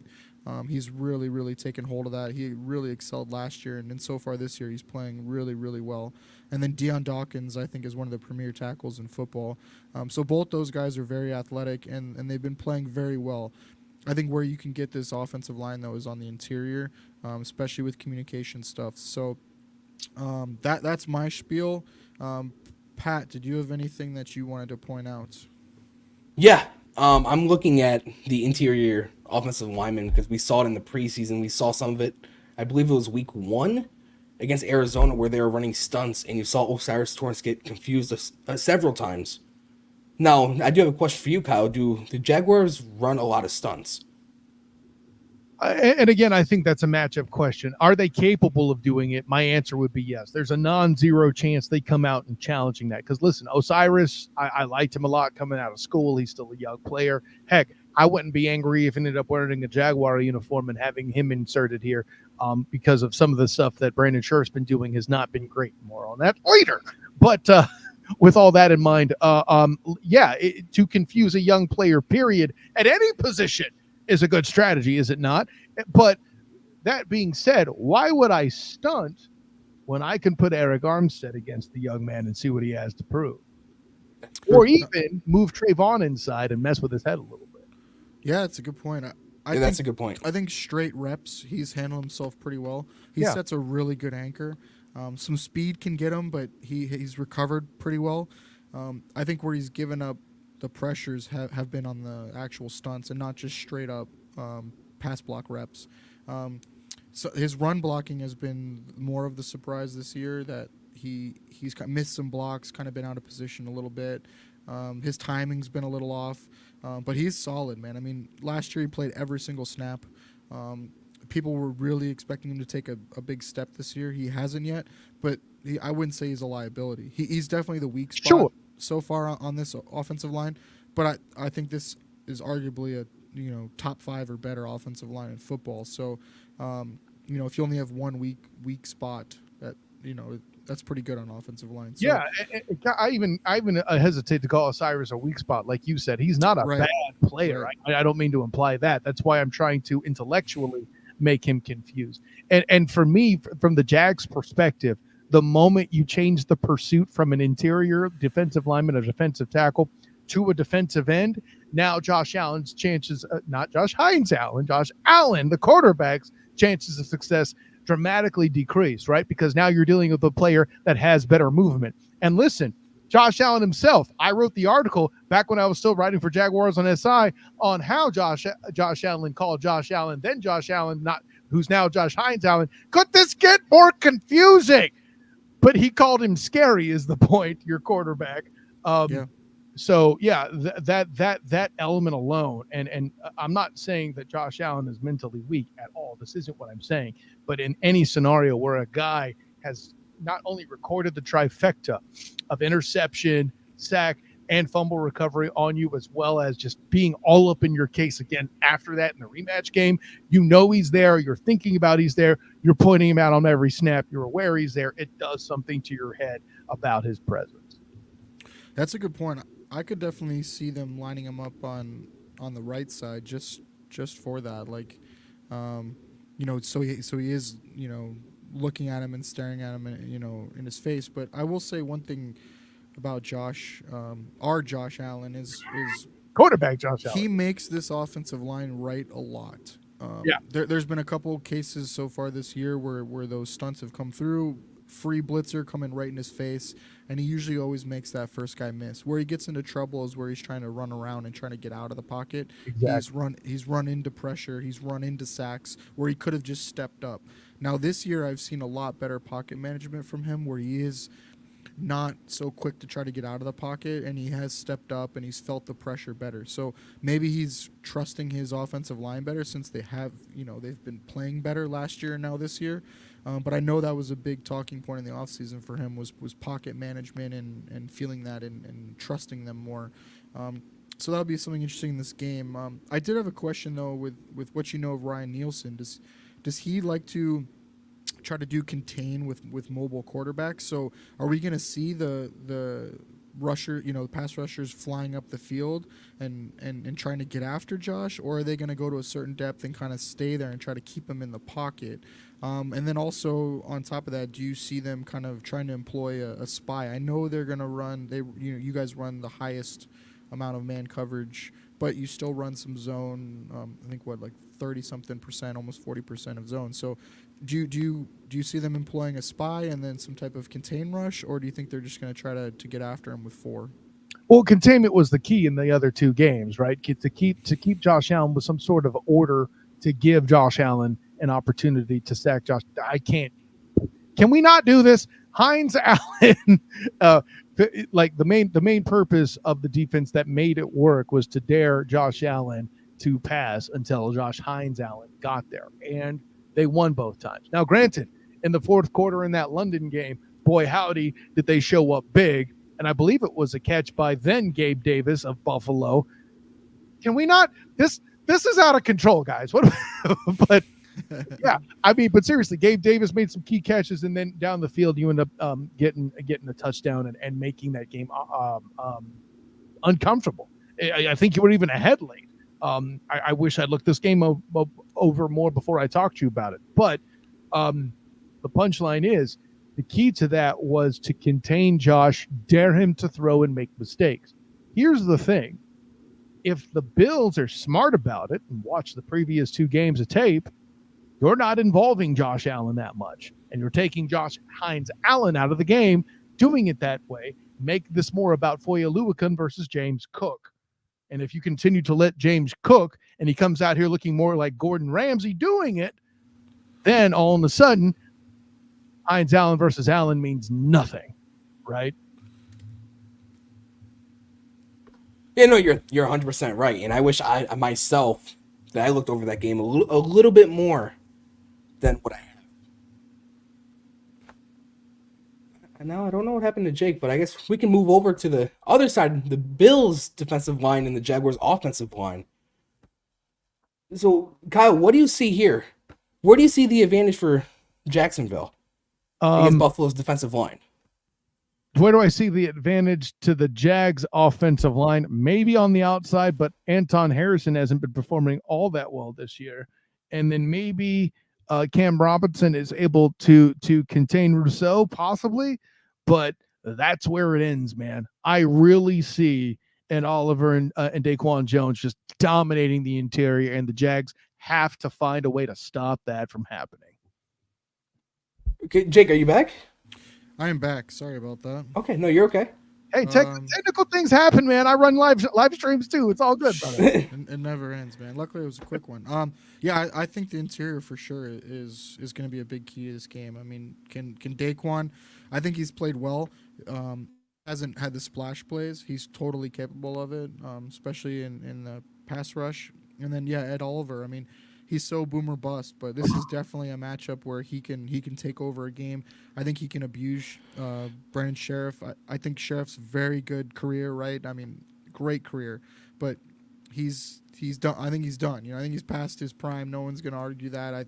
He looks real slow. He's definitely nowhere near as quick, and that's where Ed shines. So I really like that interior matchup, and then I really like reducing down the DNs into the interior and even making that matchup even harder for the guards.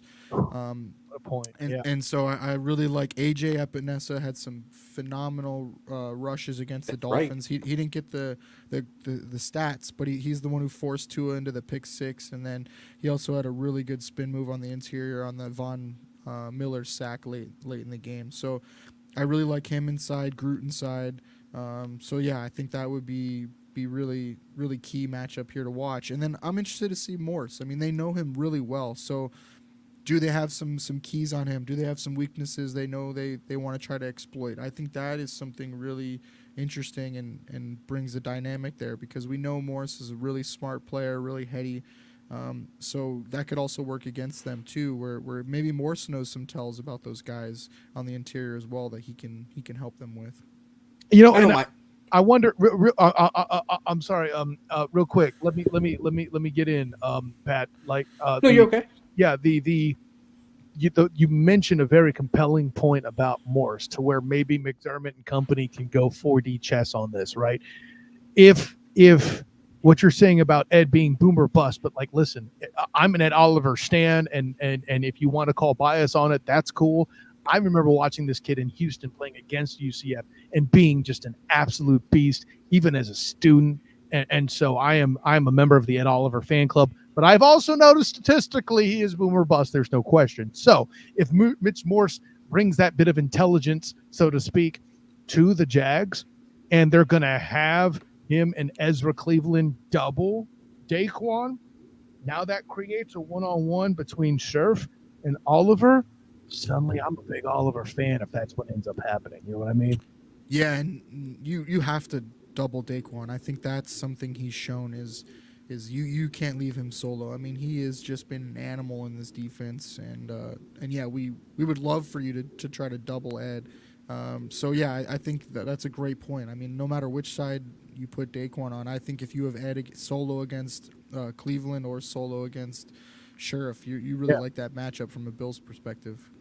Yeah, that's exactly where I'm at. And listen, Trevor is going to have to be as mobile as you're used to seeing Josh Allen be, which, listen, it's a shock. But when Trevor isn't hurt or banged up, he can move pretty well. I think some boots are within notice. Maybe actually have a situation where Gabe Davis on the outside gives somebody a pop before going, not a true tight end, mind you, but just a bump and run to get out.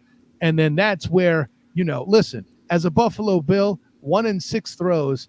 I know it's trench warfare, but his blocking is a factor, on the outside. And what is it? 1 in 6 catches are a touchdown. 1 in 11 targets are a touchdown. Granted, it hasn't gone that way in Jacksonville, but that's something you have to watch out for too, should Trevor roll and go into a boot. And I think that kind of does something to keep this defensive line honest from not just attacking the middle and trying to gush them through the inside, because that's obviously, and listen, the way it's a problem is the past 3 weeks over on the Fans First Sports Network. One of my keys to the game was taking advantage of the Jaguars interior line. That should tell you everything you need to know. Yeah, another matchup I'm really interested in is Anton Harris. I think Vaughn can abuse him. I think in passing situations, I'm really interested to see how he handles that. Um, I think Groot. This is a Groot game too, with his length and his pass rush repertoire. Now that he's shown that he can make a big impact, because if you're compressing the pocket on the interior and you're making Trevor worry about that, and he's got to feel like he's got to escape, I think it's where those edges can clean up and come back around and finish those sacks. So I think those guys have got to be on it and not let Trevor get out. And so they got to be disciplined and on the edges and finish those plays. Because I do agree. I think one of the things for me in this game is Trevor Lawrence getting out and running, not necessarily just extending and throwing, but running. I think it's a very underrated skill of his, and those runs can really flip a game as far as converting key third downs and stuff like that. So for later, that's one of my player props is Trevor Lawrence's mobility. So I think that's going to be big on the edges, and I think this is a game where the whole D line for the Bills just has to take over this game. And not even just from a pass rush perspective. I mean, that's what we've been focusing on in the trenches. But I think running the ball is going to be big for Jacksonville and taking some pressure off of Trevor Lawrence. Time of possession, too. You do not want to give the Bills offense a lot of time, extra possessions. So I think them grinding out the clock and running the ball is going to be big. And then that's where you guys generate some of your explosives. With Tank Bigsby having the big game against Miami, he had some ground explosives. And then, obviously Trevor Etienne can break one at any moment, on the ground or receiving. So I think this D-line's got to control the game, keep the linebackers clean, and stop the run. Because if you let Jacksonville, run the ball all over you, it could be a long day for this defense as far as we want to get them in long and late downs. We want third and 8, third and 9, third and 12. We don't want to see third and 2s, third and 3s. So I think that's really big for this D line is stopping the run on early downs and then pinning the ears back and getting after it on the long and late downs. Again, quick add to your point, which is awesome, Jake. Please remember you're talking about the edge and Trevor rolling out without their top tight end in the football game. Yeah, and I like their backup with Brenton Strange, right? Like, yeah. I thought he played well, but again, we're talking one of the premier, pass catching tight ends in Evan Ingram. You don't just replace him with a young guy. But yeah, I thought Brenton Strange was good, so I was looking forward to that matchup. I'm glad Evan Ingram's not playing, but that's definitely an area where you can kind of get the Bills a little is in the middle. We'll get to that in the next segment with their linebackers, but yeah, I don't want to see Trevor running, to either side free. I want him under pressure, under duress, because getting him outside the pocket, like you said, and then those broken plays with Kirk running around and Brian Thomas Jr. and Gabe Davis. Yeah, no, thank you. I don't need to see any of that on Monday night. Brenton Strange is also a great blocker in his own right. I mean, let's give the kid that much credit. Boy, listen, if Brenton is given the opportunity to hit somebody hard, that man will get up looking strange. Nailed it. Pat, you got anything else for the trenches before we switch to backs? Yeah, the one thing I'm looking forward to seeing is Ed Oliver versus the Jacksonville Jaguars interior offensive line. Because if I remember correctly, last year when we played them in London, Ed Oliver, like Kyle said earlier, Ed Oliver could be boom or bust. We didn't see Ed Oliver the last time we played Jacksonville, and that was one of the main reasons why we lost. So I think interior pressure is big in this game. Yeah, he's either Rip Van Winkle or he's going to be cast in the next Deadpool or Wolverine movie as the Juggernaut. You never know. Right. If we get Ed Oliver that we got last week, I like our chances. But sure. Do we get that? You can't bring up the last year's game without mentioning AJ. I mean, AJ was the reason why we came back in that game and we're competitive. So, can he repeat again? Because if we're getting 2-3 guys on the D line making splash plays, it's gonna be a really rough game. Yeah. All right, let's slide over to the skill mismatch meter. You want to pull up the first one there, Pat? Yes. Which one you want first? You want Jacksonville's offense? Surprise us. All righty. I'm Jacksonville's offense. All right, so we got Jacksonville's offense versus Buffalo's defense. So for me, I kind of hinted at it in the last segment, but it's linebackers and coverage. we have two backup linebackers, essentially. So for the Jags fans that don't know, we pretty much run exclusively nickel, with Cam Lewis playing slot, and then we have Balin Spector as going to be the green dot middle linebacker, and then Dorian Williams as your will outside linebacker. Both Spector, Dorian Williams, I guess all three, and Cam Lewis are all backups. They're replacement players. So they've played really well so far this year. They've been in the system, all of them at least 2 years. But again, they're backups. Dorian Williams and Balin Spector in coverage can be had. They both really like to come downhill. They're really good in run defense. So play action, they can get sucked into the line of scrimmage a little too far, get out of their lanes a little bit, and so they can be had in play action. So that's kind of what I'm looking forward to is Doug Peterson style offenses, even when he was in Philly before, have gotten this style of Bills defense on those play actions and going over the middle. So I want to see them have some integrity and not just fly towards the run fakes and to stay in their lanes. They did a pretty good job against Miami, so we'll see how they can do this week. But I think that's going to be a key matchup to watch this week. And then the other one I have is safeties. Keep the top on this offense all game. Jacksonville, I think, leads the NFL in explosive plays. And so I think that's what they are. They're a boomer bust offense right now, so don't give them those booms. This Bills defense prides itself on cover 2 style, cover 3, staying back, staying deep, keeping everything in front of you. So I think if you could limit the explosive plays, and make this offense grind it out and convert first downs and move the ball slowly and methodically, I think they'll make mistakes, and that'll work in the Bills' advantage to where they can get them in a long and late down and get their pass rush after it. Don't give them easy yards. Don't let them flip the field with big plays.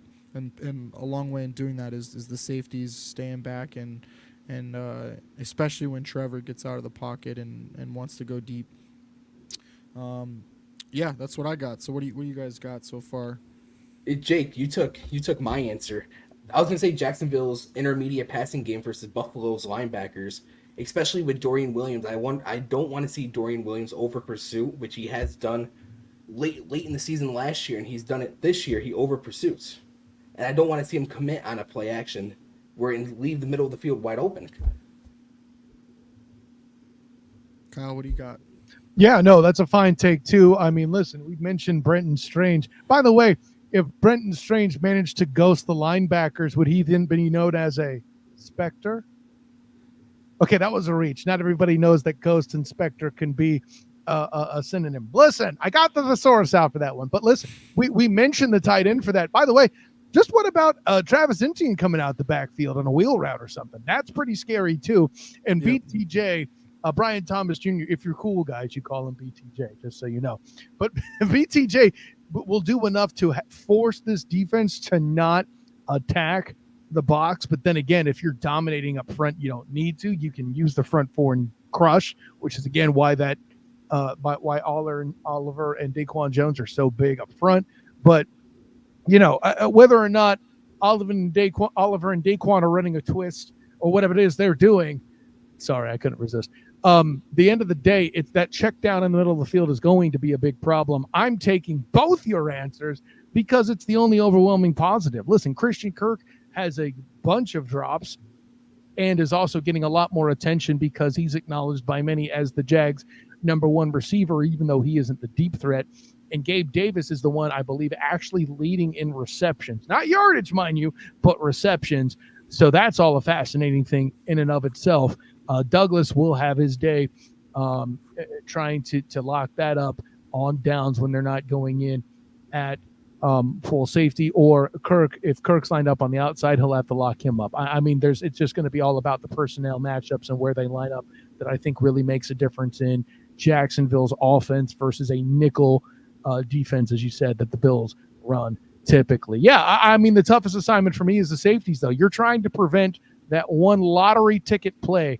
I forget if it was Travis D. Holmes, my co-host on the Duval Dive, or if it was my former Jaguars on SI writing teammate Daniel Griffiths on Twitter that said something about the average distance of target is 10.6 for the Jags here, which is, by the way, 2 yards greater than it was in 2022 in Doug's first year. Now, granted, this is when it was Marvin Jones and Christian Kirk as the top 2 receivers and not a true deep threat. And yet you have the Duval devout clamoring, why don't we get the ball to Thomas more?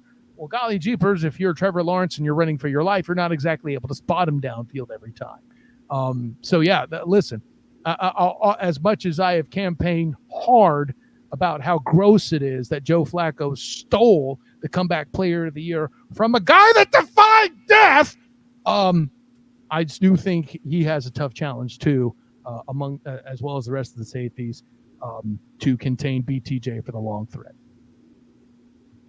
Yeah, I think that'll be interesting, especially in passing downs. So the Bills will go to dime in passing downs. They'll take Dorian Williams off the field and they'll bring in Jamarcus Ingram, and he kind of plays a hybrid safety corner role.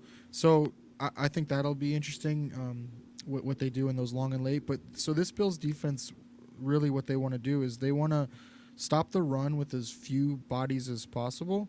And they're fine doing that. Like against Miami, they had a lot of 5-man boxes. Like they will invite you to run and they will let you run and they will be perfectly fine with giving up 4-yard runs and 5-yard runs because they will make a 3 or 4 yard loss on one of those plays if you keep doing it, and then that's when they pin their ears back and they come after you. So they'll let you dink and dunk with a couple runs here, though. So they have a rap as kind of a porous run defense, but they really don't.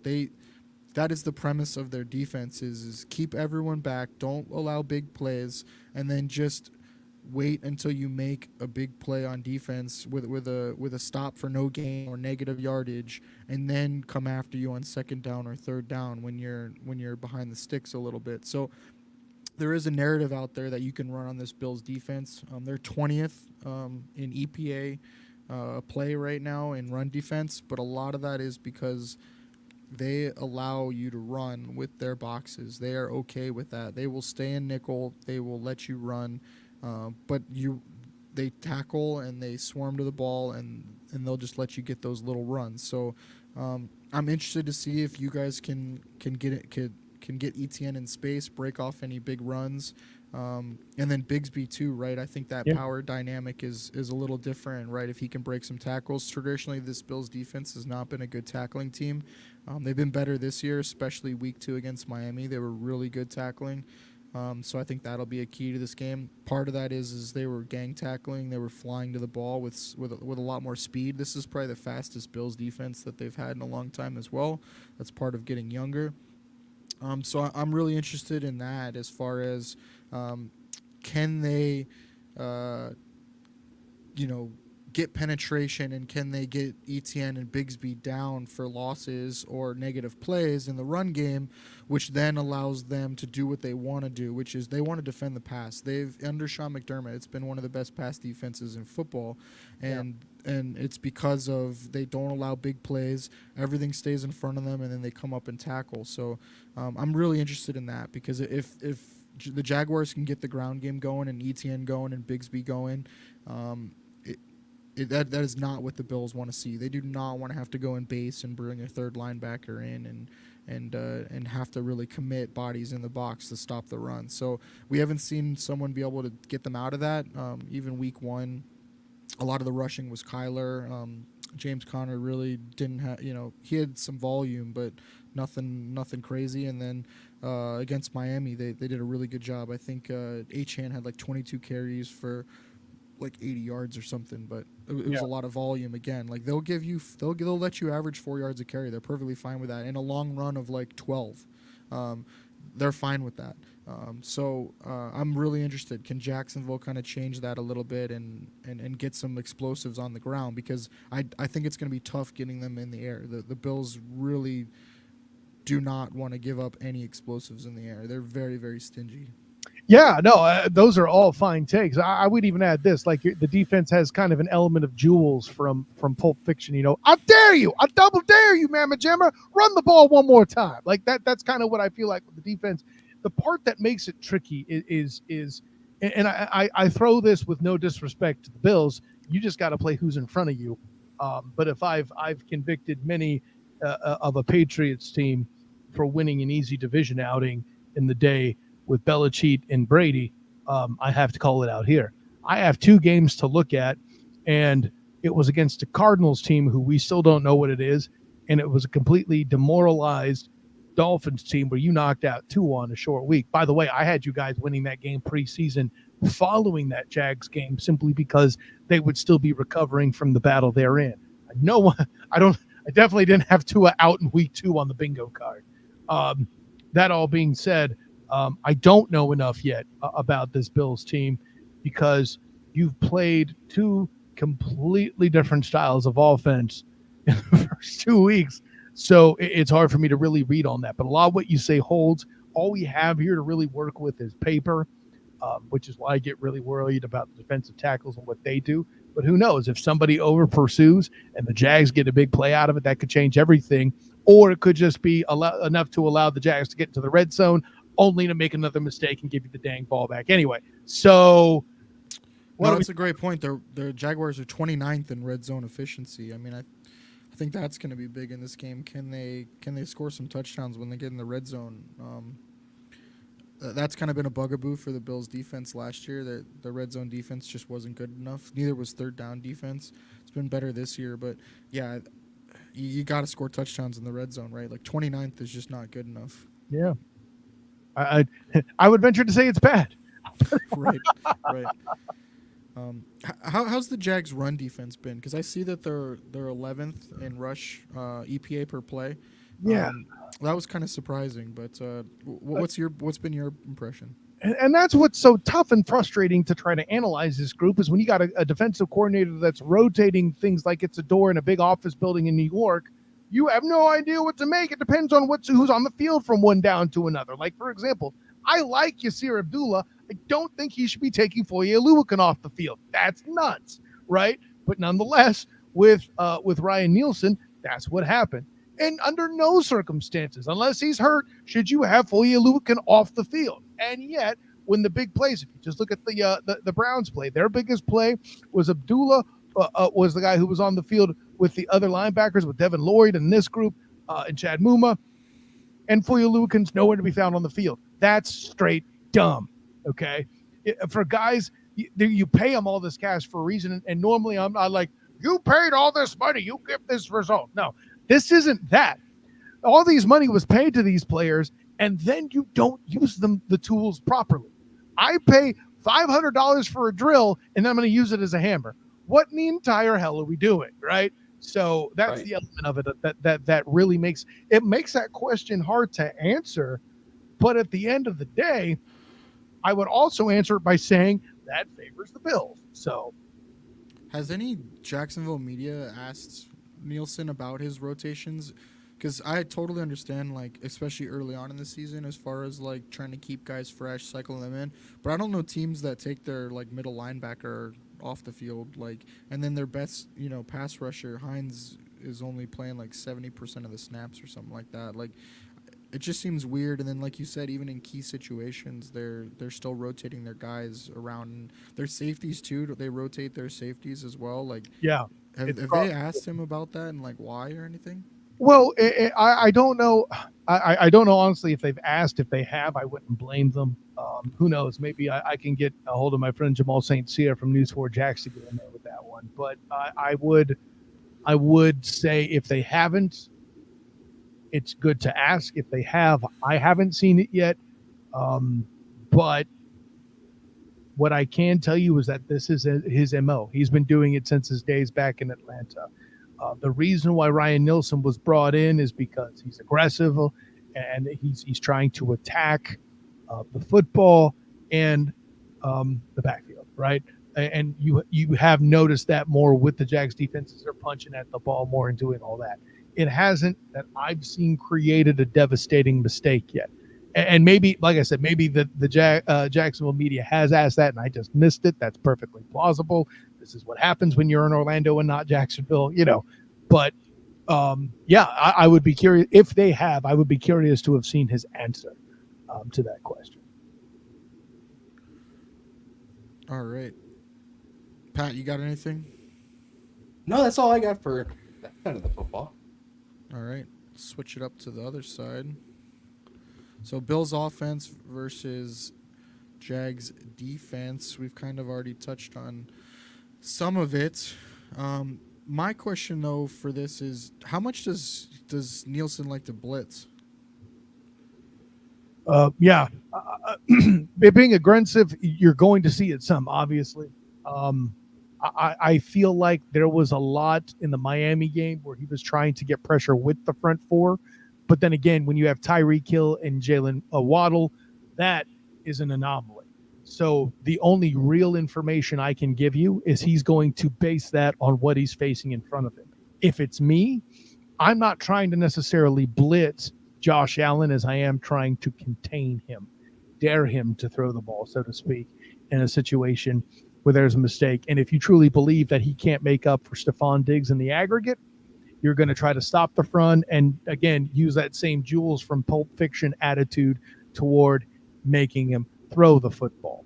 And again, I'm not here to say that Josh Allen's a bad quarterback, but he is a guy that you can force into making mistakes if you can get a good pass rush coming down and all that, which, maybe that'll happen, maybe it won't. We've kind of talked to that, to where the Jags' best opportunity to really cause problems is probably that front four, especially considering the various injuries we've seen on the line.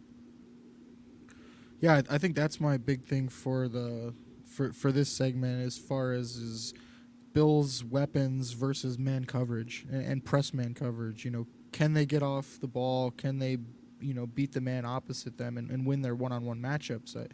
I think that's been something that the Bills traditionally haven't been so good at outside of Diggs, and in the offseason they've tried to add pieces to that. I think Shakir has been pretty good against it, but Kincaid is someone you look at who you want to see better at man-to-man. In the offseason, he tried to get stronger so he could beat some press man.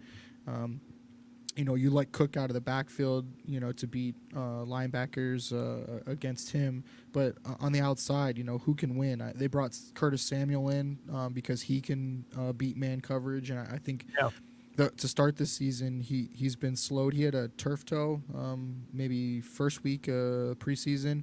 And so I think they've brought him along pretty slowly the first 2 weeks. His snap count's been very low. So I think those are guys for me that really got to step up and win one-on-one matchups. And then, their rookie wide receiver as well, Keon Coleman, I want to see how he does against, non-premier corners, right? I mean, that's what we're calling them. And then also smaller guys. Darby's not the biggest guy, either. So can he go and win those matchups? Can he win some 50-50 situations? And that's the big thing for me. I want to see this Bills, these Bills weapons win against man coverage, because we just haven't had to see it yet. Yeah, especially with the opportunity for FSU on FSU crime, right? Coleman and Jones doing battle. That's fascinating. And with Coleman's size, you have to love that particular matchup there too. And by the way, I like that you have Monteric, a.k.a. Busta Brown, out there. I didn't mention him earlier, but he was easily the best performing DB in the Browns game, stepping in as a backup for all the injuries that's going on there too. But like you have it there perfectly. I think Jarian Jones is a guy they're going to be looking to play some nickel and maybe step to the outside on occasion, when Monteric Brown is getting rotated out. For me, though, if I'm Coach McDermott, I'm sitting down with Kincaid and I'm looking at him and saying, listen, son, you should go off. Devin Lloyd has struggled in pass coverage, and this is your opportunity to make the difference. Otherwise, it'll be, from where I sit, it'll be Knox's job. If Aluakin comes from the outside to try to blitz, that you contain him. I don't think that happens. If you're going to go second level to block, you need to find Aluakin first. Otherwise, he will make the tackle. Those are the facts of the case. Beyond that, I would say Coleman or Shakir, If you're going to take a shot down the field, I would throw it on Johnson's side. He's inclined to make a few mistakes when he's in a position where he gets singled out or something like that. Those are Lloyd and Johnson right now, to me, are the biggest weaknesses. I know picking on the rookie, and like I said, FSU on FSU crime is a thing. I know people have been critical as Ronald Darby. Listen, he ran a 4.340 in his day, but even in his old age, is still a pretty good cover guy.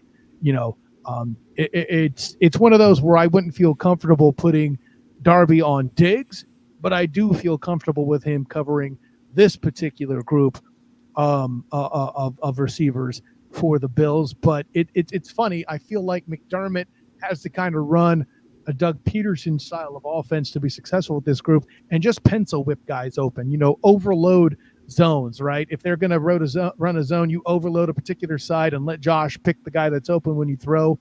And you're only doing that after you've let James cook. So does that count as a dad joke to do that one? Because I feel like that's so common. That was my fantasy name last year, let James cook.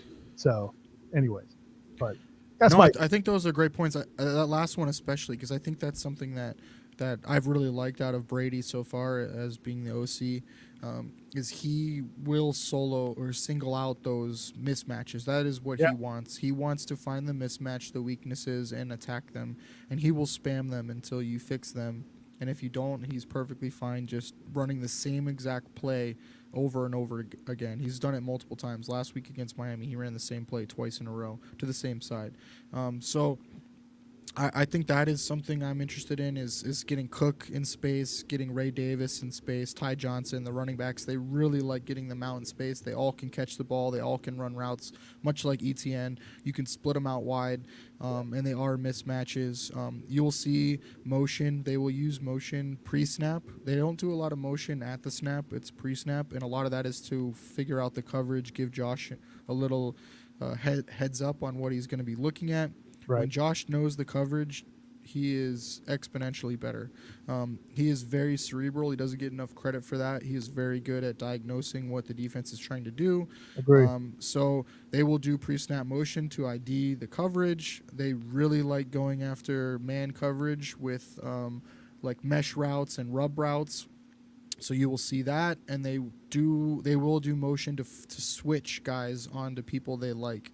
So you will see that they'll take one guy from the left side and move him to the right to try to get a linebacker to move over to him, or your slot corner or something like that, or to isolate a guy on the opposite side in space. So I think that's a great point as far as they might not be the name brand guys that everyone's used to, but they're plenty skilled. They're very reliable, and Brady's done a really good job of maximizing the opportunities. So far, the Bills' offense is first in EPA dropback. You wouldn't really think that so far because the volume isn't there, but when they have thrown, they have been the most proficient offense in throwing the ball. So I think that's kind of an underrated thing so far this season is while Josh is not had the volume numbers, he has been the most efficient so far in his career.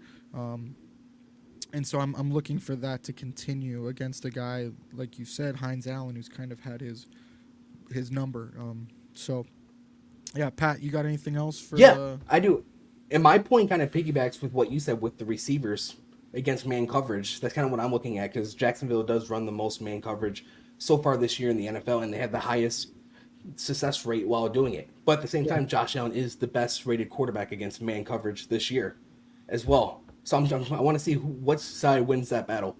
Is it the Bills' offense? Can the receivers get separation against a Jacksonville team that runs really good? Man, that's what I'm looking forward to seeing. Yeah, and it's interesting. They have that numbers in 20. I assume you're pulling a 2020. Excuse me. I assume you're pulling a 2024 number there. That's them doing it without Tyson Campbell, which is fascinating as hell to me. Right. That's why I'm really intrigued to see which side wins that battle in man coverage. That's a good point. How does Jacksonville do against like play action? Against play action? Well, I'll put it this way. Tyreek Hill went, what was it? I'm going to do some quick math. 43 minutes without a big play, and then got him for that 80-yarder. that ended up turning the game around. That right? was a beautifully designed play. I really like that. That was Yeah, everything run to the left, right. They sold that thing so well, and then you just had Tyreek running, across the field. And good luck trying to cover him, and then you had your safety, bite up a little bit. But Yeah. man, that play design was beautiful. Even the timing was perfect. Doing it Yep. right after the NTN fumble when First play. when the team was dejected. Just listen. I'm again. I retort. He's McDaniel, not McDaniels, because the S is for sons. Okay, so yeah, that play call in itself. I mean, wow. Listen, I cover the Jags. I'm glad I'm a 49ers fan because it would be harder for me to appreciate McDaniel with the play call and that run as it is. In the case with Josh, though, I feel like let's say you have everybody covered and you're like, great, we're going to win this down. And here he comes, again, I made the joke earlier about being cast as the juggernaut in Deadpool and Wolverine, right? That's something that Josh Allen can do as well. They could go for a sleeker, faster juggernaut with him running from the quarterback position, as he's shown comfort doing. You're not exactly going to injure him. I do know that Foye Oluokun would not be scared to tackle him. We've seen it before. Yeah. But, you talk about intriguing matchups. How about Foye versus Josh Allen in space? Woo, boy. Well, I'm interested how much Josh will run this game because, with his hand still being hurt, I don't know if Jaguars fans have been tracking, but when he hurdled Budda Baker into the end zone in the Arizona Cardinals game, he landed with his right elbow on his left hand. Yeah. And they haven't gone into details on what the specifics of the injury were, but he's had to have two of his middle fingers taped together, and then he's also wearing some kind of padding in there or like a metal brace or something, and then he wears a big glove over it. Miami game, he didn't really need to do much. He didn't need to run the ball. So I'm interested to see, with 11 days off now, I think there's 12 days off, how his hand looks and if he's willing to run the ball. I'm not sure he's going to invite contact, but then again, he's a little bit of a psycho when it comes to that, and correct, and he likes to be hit. So I'm interested to see how much of that is in his game on Monday night, is how much he uses legs. And oh boy, Jake, how big a point that is! We haven't made it yet, but I think that's one of the biggest factors of the game, right? Your Bills have that much rest after a Thursday night game against a finesse football team. Whereas the Jags have the standard week, maybe one extra day because it's Miami Shore, against a Browns team that beats the bejesus out of you whenever they can. What a contradiction. Yeah. That's a good point. And the Bills, too, traditionally have been really good off of the bye week or extra rest under McDermott. So great point. That's an interesting factor, too, to bring into it is how much the extra rest has played in the Bills' favor. And then also they're at home, too, right? They don't have to travel. And then it's a night game, too. I don't know if Trevor has a specific record in night games or primetime games, but Josh Allen loves night games, loves primetime games. His record's very, very good in that situation. Yeah. Well, let's not look at 2024 for that, because there's that Cincinnati Monday night debacle where the Jags lost six starters in the game before losing in overtime to Jake Browning at quarterback. And then, of course, there's the Ravens football game where the defense did as well as they could, only giving up 25 points to Lamar, Demetrius Jackson and company. But by then, Trevor was so banged up, playing a Ravens team was just a big old bag of ouch. So, yeah. All right, well, let's get into our blueprints to victory then. So, Kyle, you're the guest, so we'll let you go first. What is the Jaguars' blueprint to a victory Monday night? I mean, this part seems obvious, so I'll get it out of the way first. Be less dumb, okay? How about not self-inflicted wounds, fellas? How about that? Let's start there.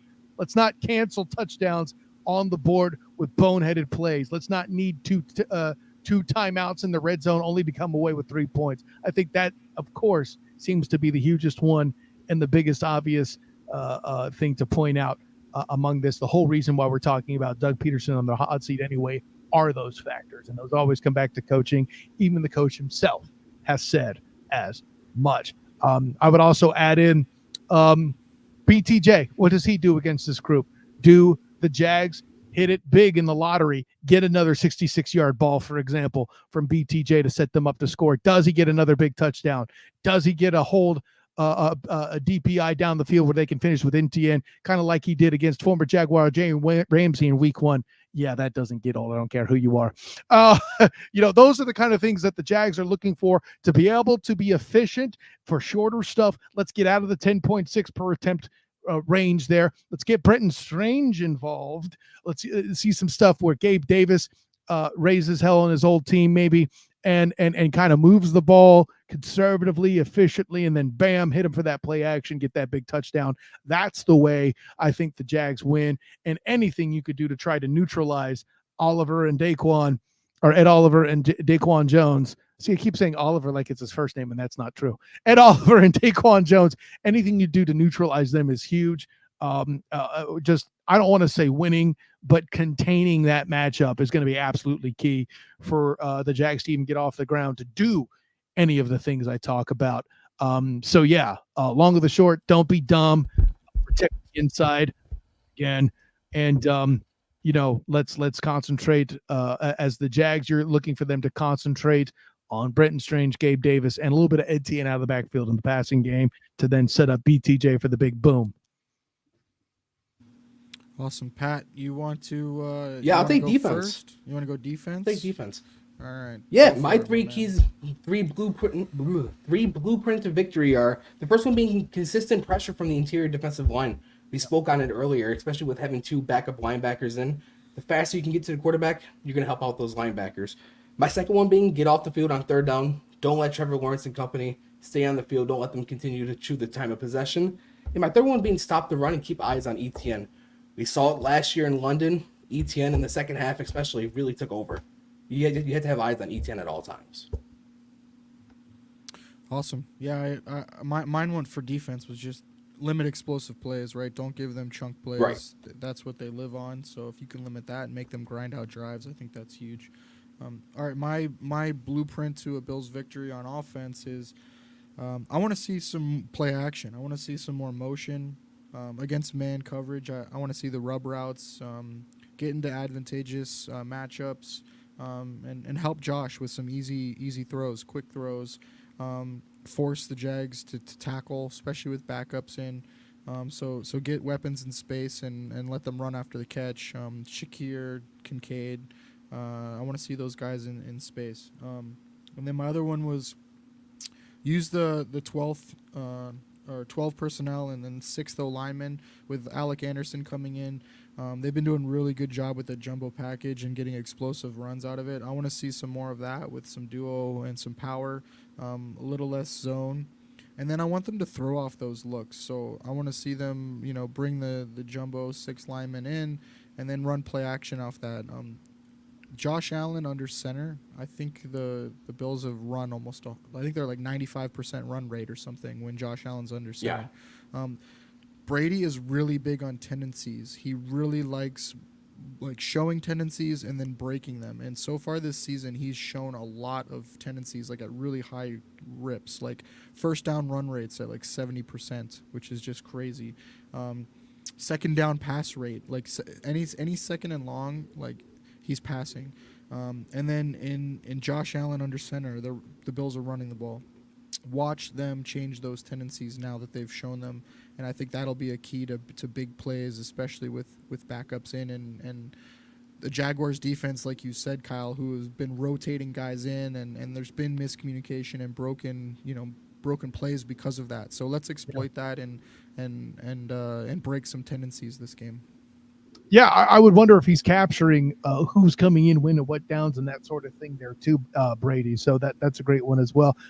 You had said that the term 12th, and then by the way, forgive me for me taking this long to notice, Pat, but the Coleons wearing the Bills jerseys in the background, yeah, that is tight as hell. Listen, I'm over here with my Aaron Evans original of me playing, and you have that perfect rendition.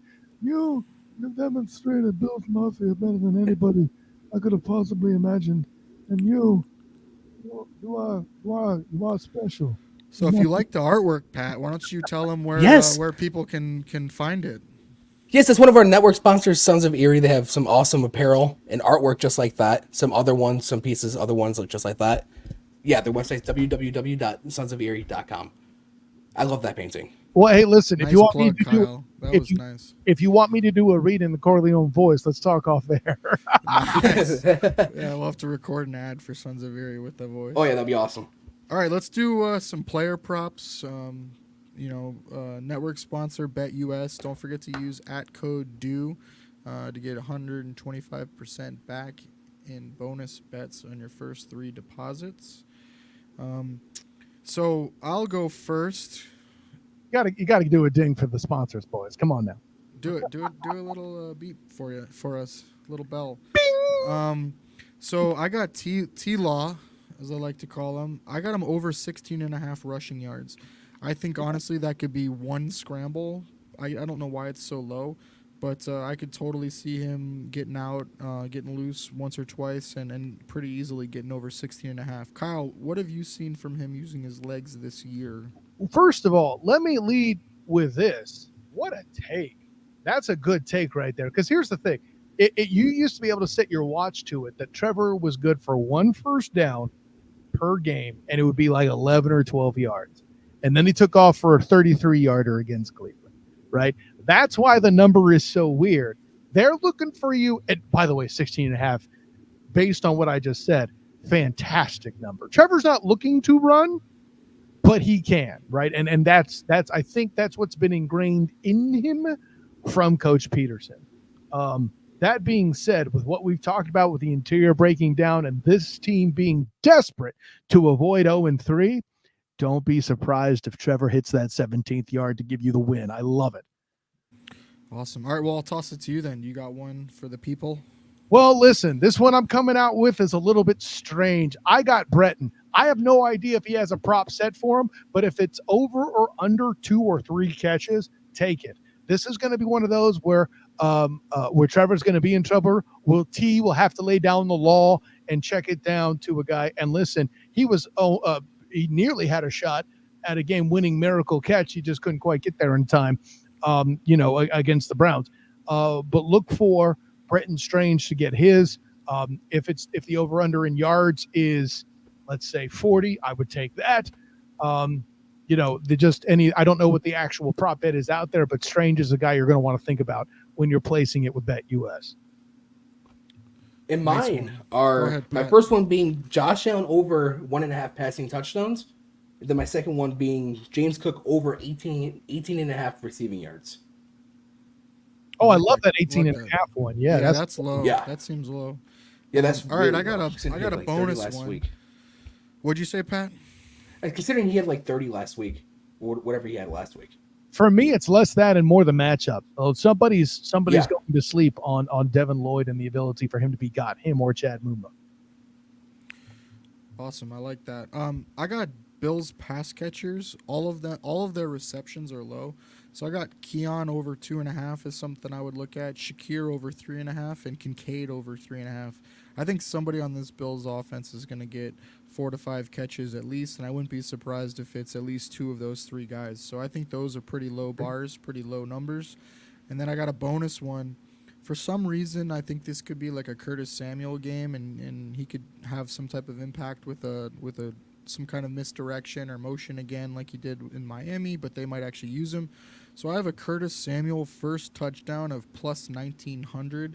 I like it as a little bit of a flyer, a little $5 and to get a nice win. That's a lottery ticket pick, and I'll tell you what, Jake. I like your lottery ticket way more than I like your pass catchers. Not because what I think you say is incorrect.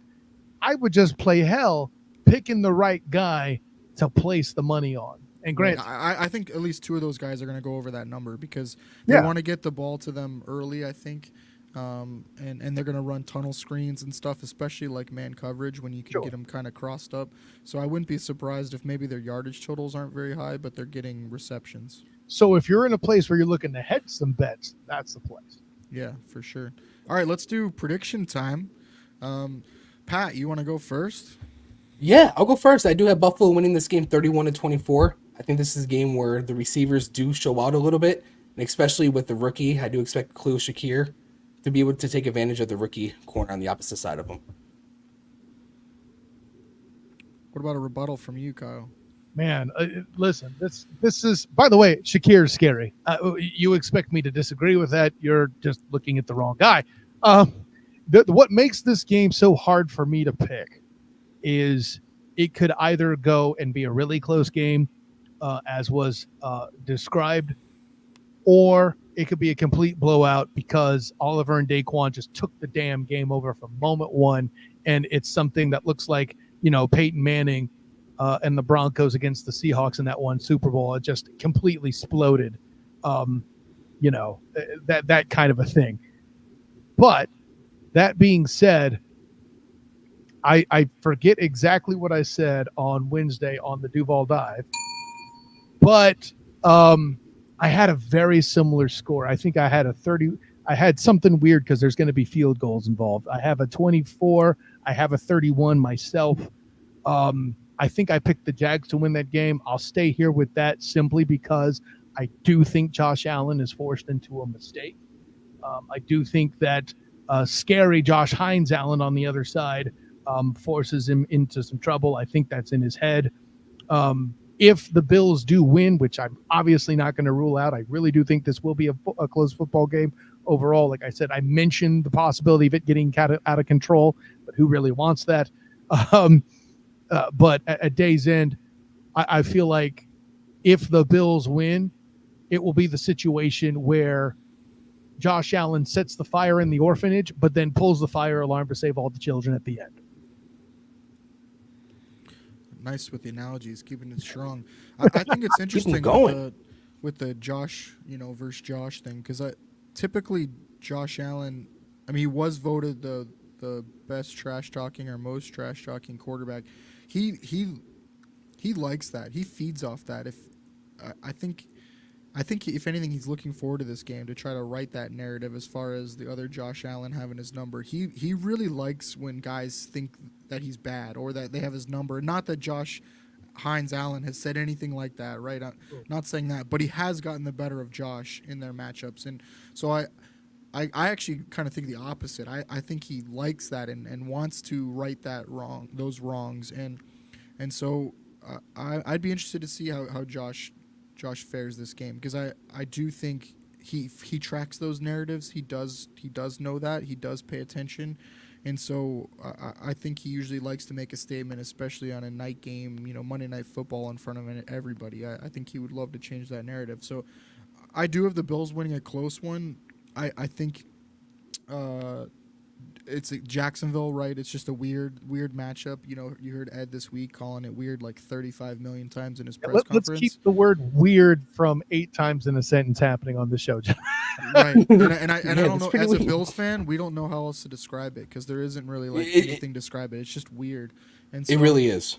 I have the Bills winning 28-23. I do see a lot of scenarios where it could be close. I just am really interested to see if we can keep the explosive plays down from Jacksonville, and if we can do that, I see them really struggling to score here. But again, they can score in a blink of an eye. I think Brian Thomas is awesome. He's got a super bright future, and I think he's going to be one of the more explosive receivers for a long time in the NFL. So that's scary. And then obviously Christian Kirk and what he can do. We know what Gabe Davis can do, and then ETN. So I think that's a big challenge. Can we limit those explosives? And so I think Jacksonville is going to get a couple and score, but I think the Bills are just too efficient on offense and firing on all cylinders right now, and I think they're really going to take advantage of man coverage. I don't think that's what you want to play against Buffalo right now. So yeah. I do have the Bills winning 28-23. Kyle, thank you so much for joining us. We really thank you, Kyle. We're 2.5 hours in almost, and you've been here the whole time, soldiering on. You're a soldier, man. Please tell everybody again where they can find you and what you got coming next so that they should be checking out. Well, first of all, listen, I appreciate you guys, and now I understand better while even Ed Oliver himself used the word weird, because if the tight end gets involved in this game, you would hate to say that this game is strange. He did it again. He went back to it. No, listen, guys. I swear we're ending. We're doing the outro right now. And honor, joy, and privilege, fellas. More people joining. 112 now. Honor, joy, and privilege to be able to go forward, guys. Of course, I am Kyle Nash, the student of the game. You'd find me on Twitter, Instagram, and Threads at the SOTG. Find me on Facebook as a student of the game.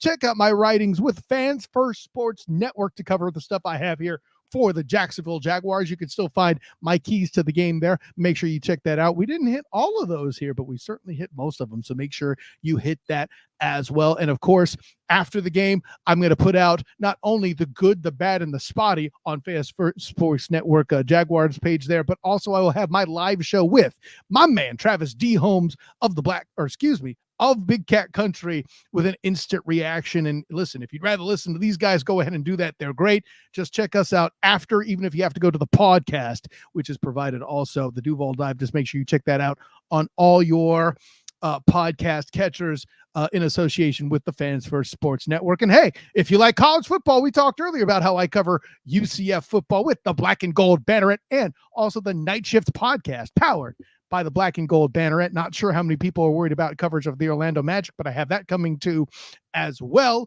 as a student of the game. Check out my work with 3-point conversion and A7BN Sports. Also, the Student of the Game podcast on Wednesdays at 9 o'clock. That's preceded by the Duval Dive weekly show, 7:30 p.m. Eastern. My work also with the Huddle Up podcast Tuesdays at 8:30. Guys, I do a lot of stuff. I keep busy. This is how I know what I know and why you bring me in here. But an honor, joy, and privilege, fellas. Until next time, everyone, class dismissed. We are historically the worst outro podcast on the history of planet Earth. We are. You literally just destroyed anything we've ever done. We always forget to mention something. We always forget to call something out. And you literally just put us to shame and showed us how it's done. So that was super impressive. Not to mention all That was really commentary, impressive. But that was, incredible. For us, we got our normal show Saturday nights, 9 Eastern, where we talk about the upcoming matchup. So please join us.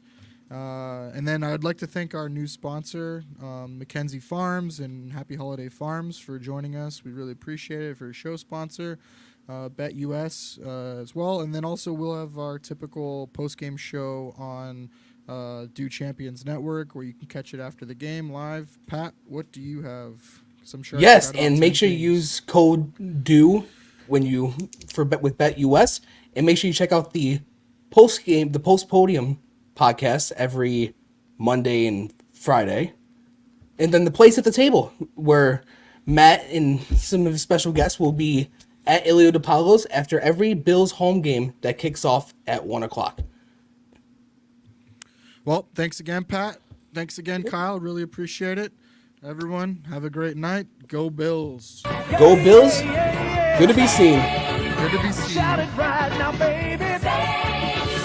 Come on, come on.